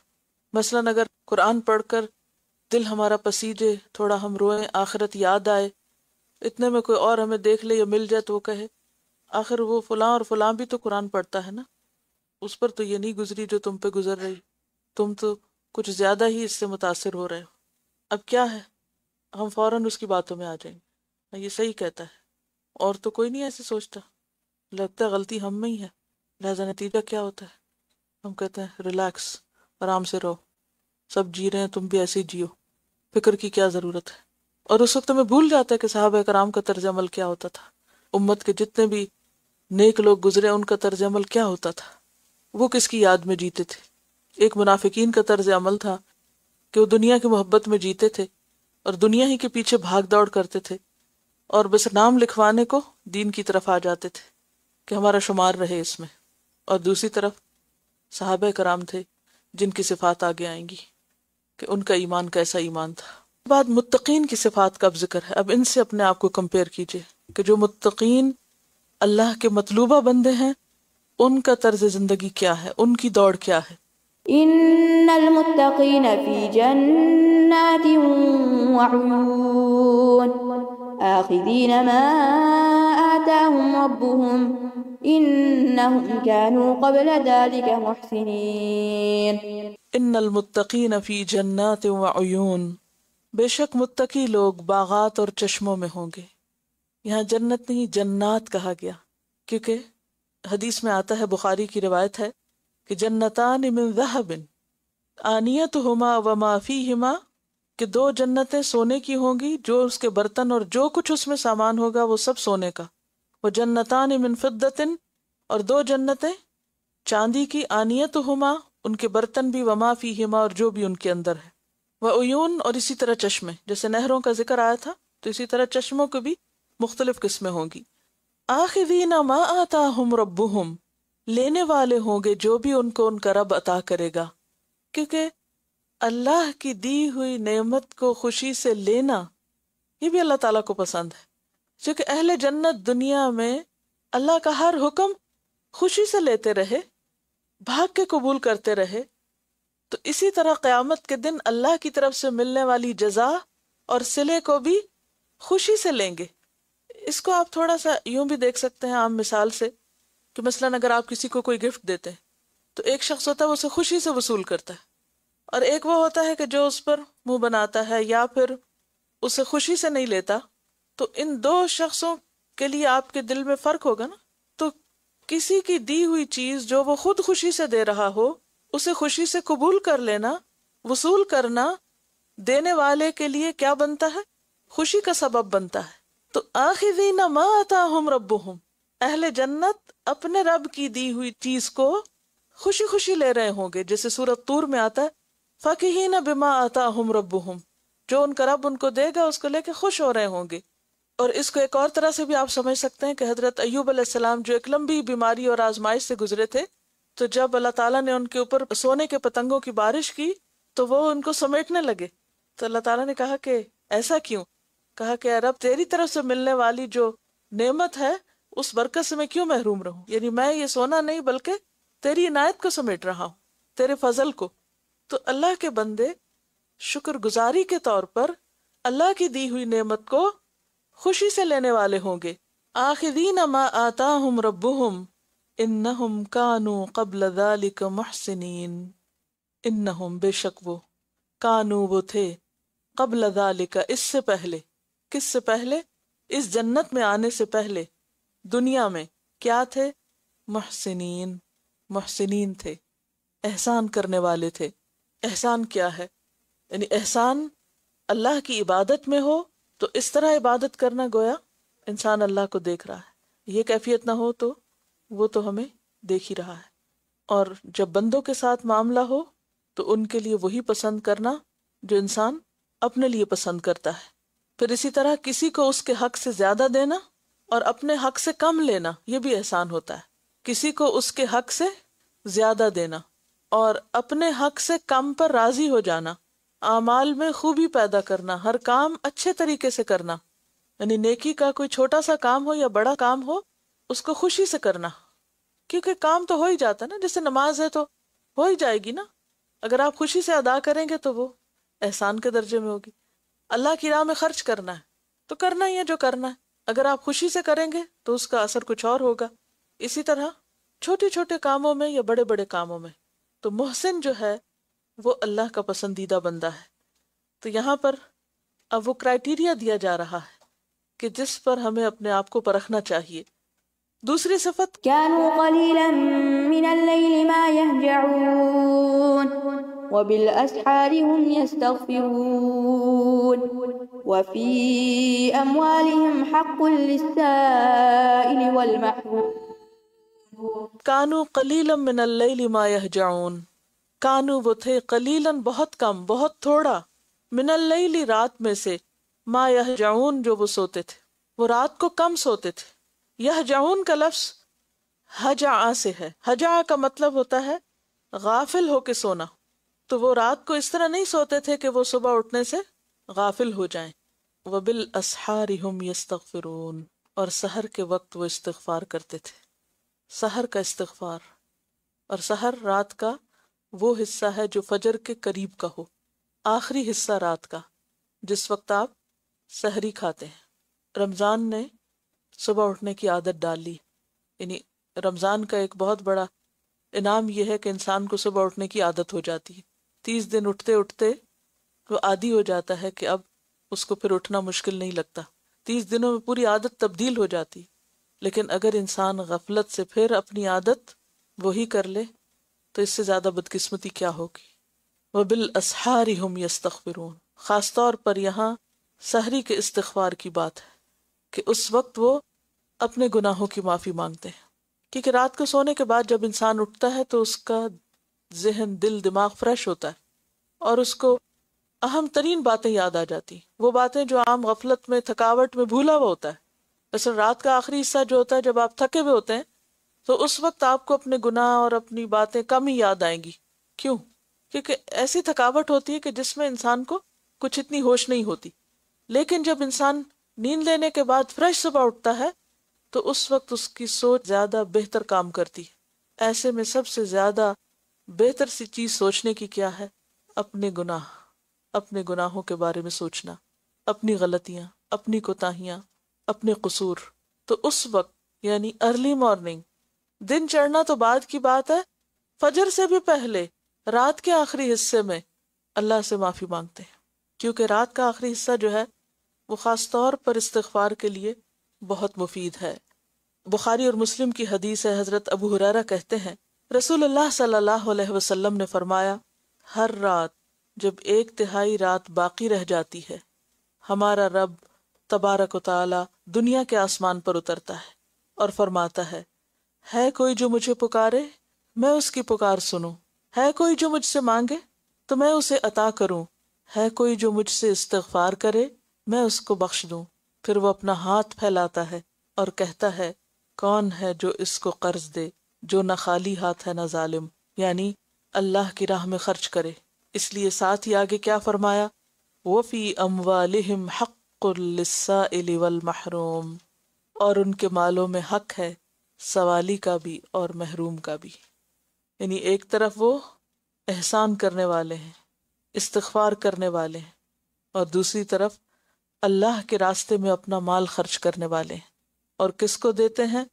اس کو بھی دیتے ہیں جو ضرورت پیش کرے، سوال کرے، اور اس کو بھی دیتے ہیں کہ جو ضرورت نہ بتائے، نہ مانگے، لیکن پہچانا جائے۔ یحسبهم الجاہل اغنیاء، کیوں؟ کیونکہ لا یسألون الناس الحافا۔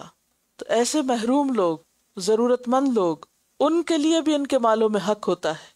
تو یہ ہے محسنین کی صفات جن کی بنا پر اللہ سبحانہ وتعالیٰ ان کو بخش دیں گے اور انہیں اپنے انعام اور اکرام سے نوازیں گے۔ تلک الجنۃ التی اورثتموها بما کنتم تعملون، اور کلوا واشربوا ہنیئا بما اسلفتم فی الایام الخالیہ، پچھلے گزرے ہوئے دنوں میں جو کر کے آئے ہو اس کی وجہ سے تمہیں یہ سب کچھ دیا جا رہا ہے۔ اور کرنے کے کاموں میں یہاں کیا بتایا گیا؟ استغفار اور صدقہ خیرات، یعنی دو بالکل متضاد کردار۔ ایک وہ ہیں جو غفلت میں بھولے ہوئے ہیں، دن کو بھی سو رہے ہیں، فی غمرۃ ساہون، اور دوسرے وہ ہیں جو رات کے اس حصے میں جب سب سے اچھی نیند آتی، رات کا آخری حصہ، اس میں بھی الرٹ ہیں، جاگتے ہیں۔ جنت کا شوق تو سب کو ہے، اللہ کے انعام اور اکرام کی امید بھی سب کو ہے اور چاہتے بھی ہیں، لیکن کیا اعمال بھی ویسے ہیں؟ احسان، استغفار اور انفاق، کیا یہ صرف رمضان کے لیے تھا کہ روزے کی وجہ سے انسان اپنے آپ کو روک کے رکھے اور احسان کرے؟ اور چونکہ مجبوراً سحری کے وقت اٹھتے ہیں لہٰذا استغفار کر لیا، اور چونکہ رمضان میں صدقہ خیرات کا ثواب زیادہ ہوتا ہے اس لیے کر کے فارغ ہو گئے، سال بھر کے لیے فارغ نہیں۔ یہ ان کی مستقل عادت ہے، یہ صرف کسی ایک خاص مہینے اور ایک خاص وقت کے لیے نہیں، یہ ان کی شخصیت کا حصہ ہے۔ کیا چیز ہم کو احسان سے روکتی ہے؟ ہم سب اپنے آپ کو دیکھیں، کیا ہم دوسرے کے لیے وہی چاہتے ہیں جو اپنے لیے چاہتے ہیں؟ اگر ہمارے کسی بہن بھائی کو کوئی خیر مل رہی ہو، ان کو اللہ کی طرف سے اگر کوئی رحمت نصیب ہو تو ہم اس پہ راضی ہوتے ہیں؟ کیا ہم اس پہ خوش ہوتے ہیں یا ناراض ہوتے ہیں؟ کیونکہ احسان کیا ہے بندوں کی طرف کہ جو اپنے لیے چاہتے ہو وہی دوسرے کے لیے چاہو۔ اور پھر سونا، یعنی سونا انسان کی ضرورت ہے، سونا انسان کو کام کرنے کے قابل بناتا ہے، لیکن ایسا سو جانا کہ جس میں انسان کے فرائض بھی چلے جائیں، وہ کہاں انسان کو پھر اس قابل چھوڑتا ہے کہ وہ استغفار کر سکے۔ اور پھر صرف اندھا دھند مال خرچ کر دینا ہی کافی نہیں، بلکہ یہاں بھی آپ دیکھیں کہ کتنے کانشیس ہیں۔ یہ ساری جو صفات ہے نا، خواہ محسنین کی ہوں یا رات کو پچھلے پہر جاگنے کی، استغفار کی، یا سائل اور محروم پر خرچ کرنے کی، یہ ساری کس سے تعلق رکھتی ہیں؟ انتہائی ہوش مندی سے، جاگتے ضمیر سے۔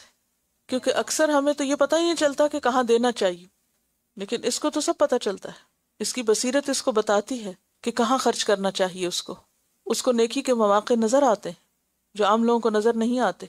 پھر فرمایا وَفِي الْأَرْضِ آيَاتٌ لِّلْمُوقِنِينَ وَفِي أَنفُسِكُمْ أَفَلَا تُبْصِرُونَ وَفِي السَّمَاءِ رِزْقُكُمْ وَمَا تُوعَدُونَ فَوَرَبِّ السَّمَاءِ وَالْأَرْضِ إِنَّهُ لَحَقٌّ مِّثْلَ مَا أَنَّكُمْ تَنطِقُونَ۔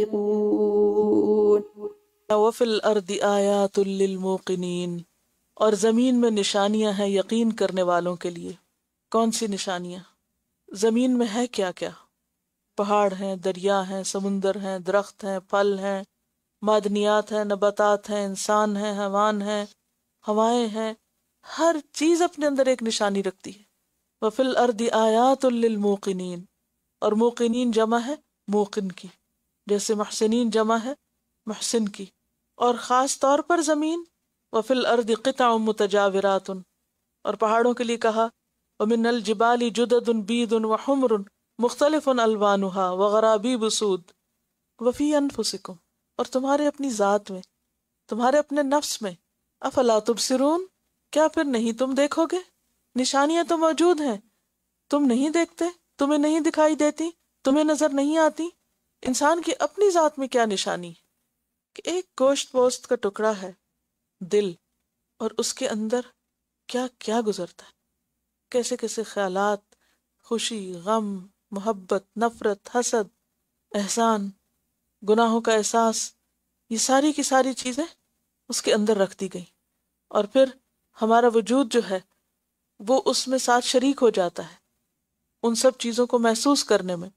اور پھر خود تخلیق کے مرحلوں میں آپ دیکھیں کہ کن کن سٹیجز سے انسان گزر کر اس دنیا میں آتا ہے، پھر کس طرح مسلسل اس کا جسم مختلف طرح کی سٹیجز سے گزرتا ہے، اور پھر مرنے کے بعد کس طرح گھل جائے گا، پھر دوبارہ کس طرح بنایا جائے گا۔ وفی انفسکم، تمہاری اپنی ذات میں نشانی، کہیں باہر جانے کی ضرورت کیا؟ اپنے ہاتھوں کو دیکھو تو اللہ کی قدرت نظر آئے گی، اپنے چلنے کو دیکھو، اپنے سونے کو، جاگنے کو، بولنے کو، دیکھنے کو، یہ سب کچھ کیسے کام کر رہا ہے۔ وفی السماء رزقکم، اور آسمان میں تمہارا رزق بھی ہے، وما توعدون، اور جس کا تم وعدہ دیے جاتے ہو۔ رزق کیا ہے؟ جیسے بارش، بادل، وما توعدون، خیر و شر کے جو فیصلے ہیں وہ بھی وہیں سے آتے ہیں۔ فورب السماء والارض، پس قسم ہے آسمان اور زمین کے رب کی، کیونکہ دونوں کی یہاں نشانیوں پہ غور کروایا گیا۔ اور پھر کہا آسمان اور زمین کے رب کی قسم، انہ لحق، بے شک وہ البتہ حق ہے۔ کیا؟ قیامت یا قرآن، دونوں ہو سکتے ہیں۔ قیامت حق ہے، کیسے؟ کتنی بڑی سچائی ہے؟ مثل ما انکم تنطقون، جس طرح بے شک تم بولتے ہو، جیسے تم بولتے ہو اسی طرح قیامت کا آنا بھی بالکل یقینی ہے۔ انسان کو اپنے بولنے میں تو کوئی شک نہیں، کہا کہ جس طرح تم بولتے ہو، اپنی آواز خود سنتے ہو، جتنی یقینی بات تمہیں یہ لگتی ہے اتنی ہی یقینی بات ہے کیا؟ قیامت کا آنا۔ ایک اور طرح سے اگر آپ اس آیت پر غور کریں تو آج کی دنیا میں جب ہم بولتے ہیں تو کیا ہوتا ہے، ہماری آواز ریکارڈ ہو جاتی، مثلا، کیونکہ مثال دی گئی نا، اس مثال سے آخرت کو سمجھو. کس مثال سے؟ بولنے کی. مثل ما انکم تنطقون. اب انسان بولتا ہے، آواز اس کی ریکارڈ ہو جاتی. اب جب ریکارڈ ہو جاتی ہے تو پھر انسان خود نہ بھی بولے تو آپ اس کو ری پلے کر لیتے، تو ڈبل ہو گئی نا. ایک وہ آواز، وہ بات جو آپ کے منہ سے نکلی اور پھر وہ محفوظ ہو گئی، پھر آپ نے اس کو ری پلے کر لیا. آواز کیا ہے؟ ہمارا ہی ایک حصہ ہے نا، جز ہے نا ہمارا ایک. یعنی جو ہم بولتے ہیں وہ ہمارے منہ سے نکلی ہوئی بات ہے، وہ ہماری سوچ ہے، وہ ہمارا خیال ہے، وہ ہمارا ضمیر ہے، وہ ہمارا اندر ہے، وہ ہم ہے. کیونکہ انسان کس سے پہچانا جاتا ہے، یا انسان کیا بولتا ہے؟ جو وہ سوچتا ہے. اس دنیا کے اندر انسان اپنی بولی ہوئی بات کو، یعنی اپنے آپ کو ریپروڈیوس کر رہا ہے نا، یا نہیں؟ تو اگر جز ریپروڈیوس ہو سکتا تو کل نہیں ہو سکتا. اگر آج آپ دنیا میں اپنی آواز کو ری پلے کر رہے ہیں تو کل قیامت کے دن یہ جسم پورے کا پورا ری پلے ہو جائے گا، یہ دوبارہ سارا بن جائے گا، یہ ریپروڈیوس ہو سکتا ہے. ایک حدیث میں بھی آتا ہے نا کہ آخرت میں انسان کو جو کچھ ملے گا وہ خود آدمی کے اپنے اعمال ہوں گے. ذوقوا فتنتکم، اپنا فتنہ چکھو، یعنی جو فتنے دنیا میں کیا آپ ان کا مزہ چکھو. سورۃ کہف میں بھی اس پہ بات ہوئی تھی. وَوَجَدُوا مَا عَمِلُوا حَاضِرًا، جو انہوں نے عمل کیے ہوں گے وہ عمل حاضر ہو جائیں گے. اور مختلف نیکیاں جو ہیں وہ مختلف یعنی شخصوں یا مختلف چیزوں کی شکل میں انسان کے سامنے آئیں گی. یعنی دنیا کیا ہے؟ آخرت کا دوسرا حصہ، مثنیٰ، ہر چیز جوڑے میں ہے. تو دنیا کا جوڑا کیا ہے؟ آخرت. فَوَرَبِّ السَّمَاءِ وَالْأَرْضِ إِنَّهُ لَحَقٌّ، قیامت بالکل سچ ہے، اتنی ہی سچی ہے. مِثْلَ مَا أَنَّكُمْ تَنْطِقُونَ، اسی کی مانند جیسے تم بولتے ہو، اور اس کے آنے میں کوئی شک نہیں. سب ایکشنز ری پلے ہوں گے، سب کچھ دکھایا جائے گا. مومن کے لیے ہر چھوٹا بڑا واقعہ عبرت ہوتا ہے اور وہ اس سے سیکھتا ہے. اس میں اپنی زندگی کے مختلف اعمال کو دیکھتا ہے اور ہر وقت اپنے آپ کو انالائز کرتا رہتا ہے. اس کی نظر دوسروں پر نہیں، اپنے اوپر ہوتی ہے. لِكُلِّ أَوَّابٍ حَفِيظٍ. انسان کا بولنا جو ہے یہ اللہ کی قدرت کی نشانیوں میں سے ایک بہت بڑی نشانی ہے. کتنی چیزیں انسان کی اس میں انوالو ہوتی ہیں اور کتنی سہولت کے ساتھ ہم بولے چلے جاتے ہیں اور بول بول کے تھکتے نہیں. تو جس رب نے بولنا سکھایا، انطقنا اللہ الذی انطق کل شیء، قیامت کے دن وہ ہر چیز کو بلوا دے گا اور ہر چیز بول کے گواہی دے دے گی تاکہ انسان کے ساتھ انصاف کیا جا سکے، اس پر زیادتی نہ ہو. هل أتاك حديث ضيف إبراهيم المكرمين إذ دخلوا عليه فقالوا سلاما قال سلام قوم منكرون. هل أتاك حدیث ضیف ابراہیم المکرمین. هل أتاك، کیا آئی تیرے پاس؟ سوال کیا جا رہا ہے. سوال کس لیے کیا جاتا ہے؟ تاکہ سننے والا متوجہ ہو، اس کے اندر شوق پیدا ہو. هل أتاك حدیث، کیا آئی تیرے پاس بات، خبر، کس کی؟ ضیفی، مہمانوں کی. اب ضیف تو واحد نظر آ رہا ہے تو مہمانوں کیوں کہا؟ بیسیکلی یہ مصدر ہے اور ایک سے زیادہ کا معنی دیتا ہے، اس میں ایک بھی زیادہ بھی سب ہو سکتے ہیں، تو اس لیے ترجمہ یہاں مہمانوں کیا گیا ہے کیونکہ آگے ان کی صفت بیان ہوئی ہے مکرمین.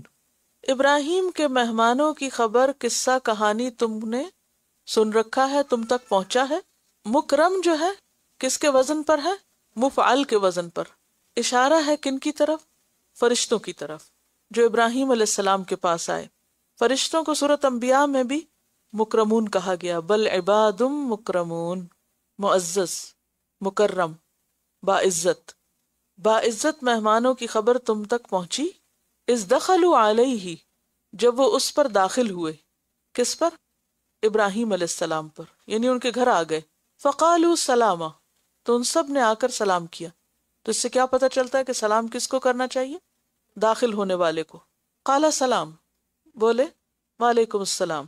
اس سے کیا پتہ چلتا ہے کہ سلام کا یہ طریقہ قدیم زمانے سے، بلکہ آدم علیہ السلام کو جب اللہ تعالیٰ نے تخلیق کیا تھا تو پہلی بات جو انہیں سکھائی گئی تھی وہ کیا تھی؟ کہ جاؤ اور ان فرشتوں کو سلام کرو. قوم منکرون، تو کہنے لگے کچھ انجانے سے لوگ معلوم ہوتے ہیں، منکر جو پہچانا نہ جائے، انجان لوگ معلوم ہوتے ہیں، کیونکہ جب کوئی مہمان آتے تو انسان فوراً سوچتا ہے کہ کون ہے، تو وہ اس بستی کے یا جان پہچان کے لوگوں میں سے نہیں تھے، لیکن اس کے باوجود کیا کیا؟ فراغ إلى أهله فجاء بعجل سمين فقربه إليهم قال ألا تأكلون فأوجس منهم خيفة قالوا لا تخف وبشروه بغلام عليم. فراغ الی اہلہ، چپکے سے اپنے گھر والوں کے پاس گئے، اور گھر میں صرف حضرت سارہ ہی تھی، تو اہل سے مراد بیوی ہے، تو اہل البیت میں بیوی شامل ہوتی ہے.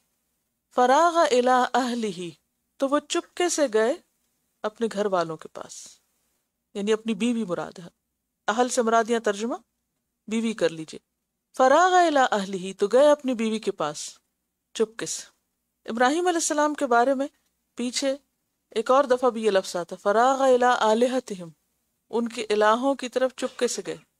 اس سے ابراہیم علیہ السلام کی شخصیت بھی پتہ چلتی ہے کہ ان کی چال اور ان کا جو کام کرنے کا انداز تھا وہ کتنا تحمل والا تھا، کہ بڑے سے بڑا کام کرنا ہو تو وہ آرام سے کرتے. کچھ لوگ چھوٹے سے کام میں بھی شور ہنگامہ کر دیتے.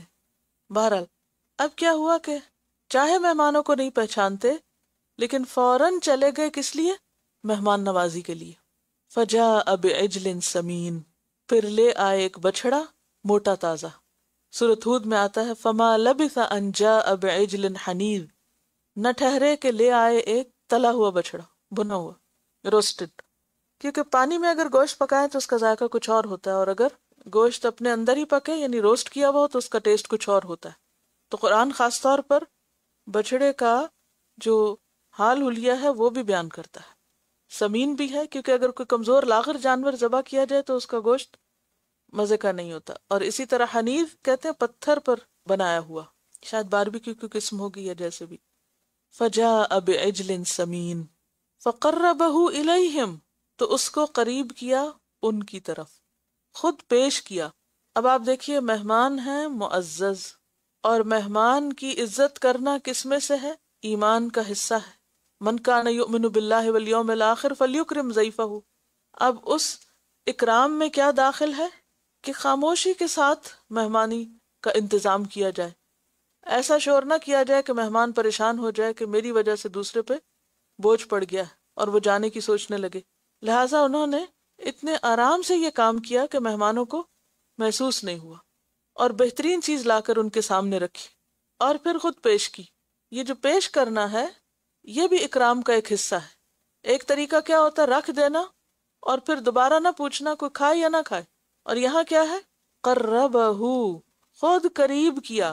قالا، جب دیکھا کھا نہیں رہے تو کہا الا تاکلون، کیا آپ کھاتے نہیں ہیں؟ آپ کھائیں گے نہیں؟ یہ نہیں کہا کھاؤ، یعنی امپوز نہیں کیا، فورس نہیں کیا. الا تاکلون، یہ بھی اکرام اور عزت میں سے ہے. انداز دیکھیے کتنا خوبصورت ہے. آیتیں بتا کچھ اور ہی مگر ابراہیم علیہ السلام کی پوری پرسنالٹی سامنے آ رہی ہے کہ ان کا رکھ رکھاؤ، انداز اور طریقہ اور اسٹائل کیا تھا. فقربہ الیہم، اور سورۃ ہود میں اس کی تفصیل آتی ہے فلما رأى ایدیہم لا تصل الیہ نکرہم واوجس منہم خیفہ، دل میں ڈرے بھی. اور یہاں بھی کیا آتا ہے فاوجس منہم خیفہ، پھر محسوس کیا ان سے خوف کو. اور وجس وہ خوف جو دل ہی دل میں ہوتا ہے، یعنی چہرے پر نہیں آنے دیا. کیوں؟ یہ بھی اکرام ضیف میں سے کہ ایسا رویہ اور ایسا انداز نہیں اختیار کرنا چاہیے کہ آنے والا پریشان ہو. یعنی اپنے خوف کو یا اپنے جو تاثرات تھے ان کو اپنے دل میں ہی چھپا کے رکھا. لیکن فرشتے بھاگ گئے. قالوا لا تخف، کہنے لگے مت ڈرو. وبشروہ بغلام علیم، اور انہوں نے اس کو خوشخبری دی علم والے لڑکے کی، غلام علیم کی. کس بیٹے کی طرف اشارہ ہے؟ اسحاق علیہ السلام کی. سورۃ ہود 71 میں آتا ہے وامرأتہ قائمہ، تو ان کی اہلیہ پاس ہی کھڑی تھی. فضحکت، تو ہنس دی. فبشرناہا باسحاق، تو ہم نے اس کو اسحاق کی خوشخبری دی. ومن وراء اسحاق یعقوب، اور اس کے بعد یعقوب کی بھی خوشخبری دی کہ اس بچے کا بھی ایک بچہ ہوگا، یعنی صرف بیٹا نہیں، اس کا آگے اور بیٹا بھی ہوگا۔ اور یہاں آپ دیکھیے کہ لفظ جو استعمال ہوئے یہ بھی قابل غور ہے۔ نمبر 1 تو بشارت ہے، بشروہ۔ نمبر 2 غلام ہے۔ غلام کس عمر کے لڑکے کو کہتے ہیں؟ ٹین ایجر کو، 13-14 سال کا، یعنی جو بچہ ہوگا وہ جوان بھی ہوگا، غلام ہوگا۔ غلام سے مراد یہاں سلیب نہیں ہے۔ اور علیم صاحب علم ہوگا۔ تو 3 باتیں ہوگی نا، بیٹا ہوگا، بڑا ہوگا اور علم والا ہوگا، صاحب علم ہوگا۔ اور پھر دوسری جگہ کیا پتہ چلتا ہے؟ نام بھی بتایا، اور پھر اس کے آگے اولاد کا بھی ذکر کر دیا گیا۔ اس میں آپ دیکھیے کہ ابراہیم علیہ السلام کو جب یہ خوشخبری ملی تھی تو روایات میں آتا ہے کہ ان کی عمر 100 سال تھی اور حضرت سارہ کی عمر 90 ایئرس تھی۔ کبھی کوئی 90 ایئرس کی عورت دیکھی آپ نے؟ کوئی 90 سال کی عورت دیکھی؟ کبھی اتفاق ہوا؟ اب آپ دیکھیے کہ 90 سال کی عمر میں عورت کا حال کیا ہوتا ہے۔ اس عمر میں اللہ تعالیٰ بیٹے کی خوشخبری دے رہے ہیں۔ یہ اتنی حیران کن بات تھی۔ فأقبلت امرأته في صرة فصكت وجهها وقالت عجوز عقيم قالوا كذلك قال ربك إنه هو الحكيم العليم۔ فأقبلت امرأته، تو آگے آ گئی اس کی بیوی، فی سرۃ، حیرت میں۔ اور سرہ کا معنی چیخ بھی کیا گیا، چیخ پڑی، بولتی پکارتی آگے آئی۔ اور سرہ صرف رونے کی چیخ نہیں، ہنسنے کے لیے بھی، یعنی جو اونچی آواز ہوتی ہے نا، یعنی کھلکھلا پڑی، یا پھر بے اختیار اس کے منہ سے ایسی آواز نکلی کہ وہ حیران ہو گئی۔ اور یہ بھی کہا جاتا ہے کہ سرہ جو ہے اس میں چہرے کے اوپر بل ڈالنے کا معنی بھی آتا ہے۔ فسکت وجہہا، پھر پیٹ لیا اپنا چہرہ۔ اور سکت کا لفظ جو ہے نا، صاد کاف کاف، سکہ کا معنی ہوتا ہے 2 چیزوں کا آپس میں قوت سے ٹکرانا، 2 چیزوں کا آپس میں قوت سے ٹکرانا، جیسے تالی مارتے نا، یا پھر ہاتھ کو چہرے کے اوپر زور سے مارا یا ٹکرا دیا، یعنی حیران تھی، چہرے پہ بل تھے اور ہاتھ حیرانی سے منہ کے اوپر چلا گیا۔ وقالت، اور بولنے لگی، عجوز عقیم، بڑھیا بانجھ۔ عجوز عاجز سے، عجزہ کا معنی ہوتا ہے نا کسی کے پیچھے رہنا، اور عقیم کا لفظ عقم سے، عقم خشکی کو کہتے ہیں جو کسی چیز کا اثر قبول کرنے میں مانے ہو، کہ میں تو بانجھ ہوں، بوڑھی ہو چکی ہوں، میری تو ہڈیاں چٹک چکی ہیں۔ قالوا کذالک، انہوں نے کہا، یعنی فرشتوں نے، اسی طرح ہوگا۔ یہ بالکل ویسے ہی ہے نا جیسے سورۃ مریم میں حضرت مریم کے لیے آیا، قال ربک، تیرے رب نے کہا، تیرے رب کا حکم ہے اور یہ ہوگا۔ سورۃ ہود میں اس کی تفصیل آتی ہے، قالت یا ویلتا االد وانا عجوز وهذا بعلی شیخا ان هذا لشیء عجیب، کہ میرا شوہر بھی بہت بوڑھا ہے، یہ تو ایک عجیب بات ہے۔ فرشتوں نے کیا کہا؟ قالوا اتعجبین من امر اللہ، تم اللہ کے فیصلے پہ تعجب کرتی ہو، اللہ کے فیصلے پہ حیرانی ہے۔ رحمت اللہ وبرکاتہ علیکم اہل البیت، اے گھر والو تم پر اللہ کی رحمت اور اس کی برکتیں ہیں۔ انہ حمید مجید، بے شک وہ تعریف والا ہے، بزرگی والا ہے۔ قال ربک، تیرے رب نے کہا ایسا ہوگا۔ انہ هو الحکیم العلیم، بے شک وہ حکمت والا ہے، جاننے والا ہے۔ آج کے لیے اتنا ہی کافی ہے۔ وآخر دعوانا ان الحمد للہ رب العالمین۔ سبحانک اللہم وبحمدک، اشہد ان لا الہ الا انت، استغفرک واتوب الیک۔ السلام علیکم ورحمۃ اللہ وبرکاتہ۔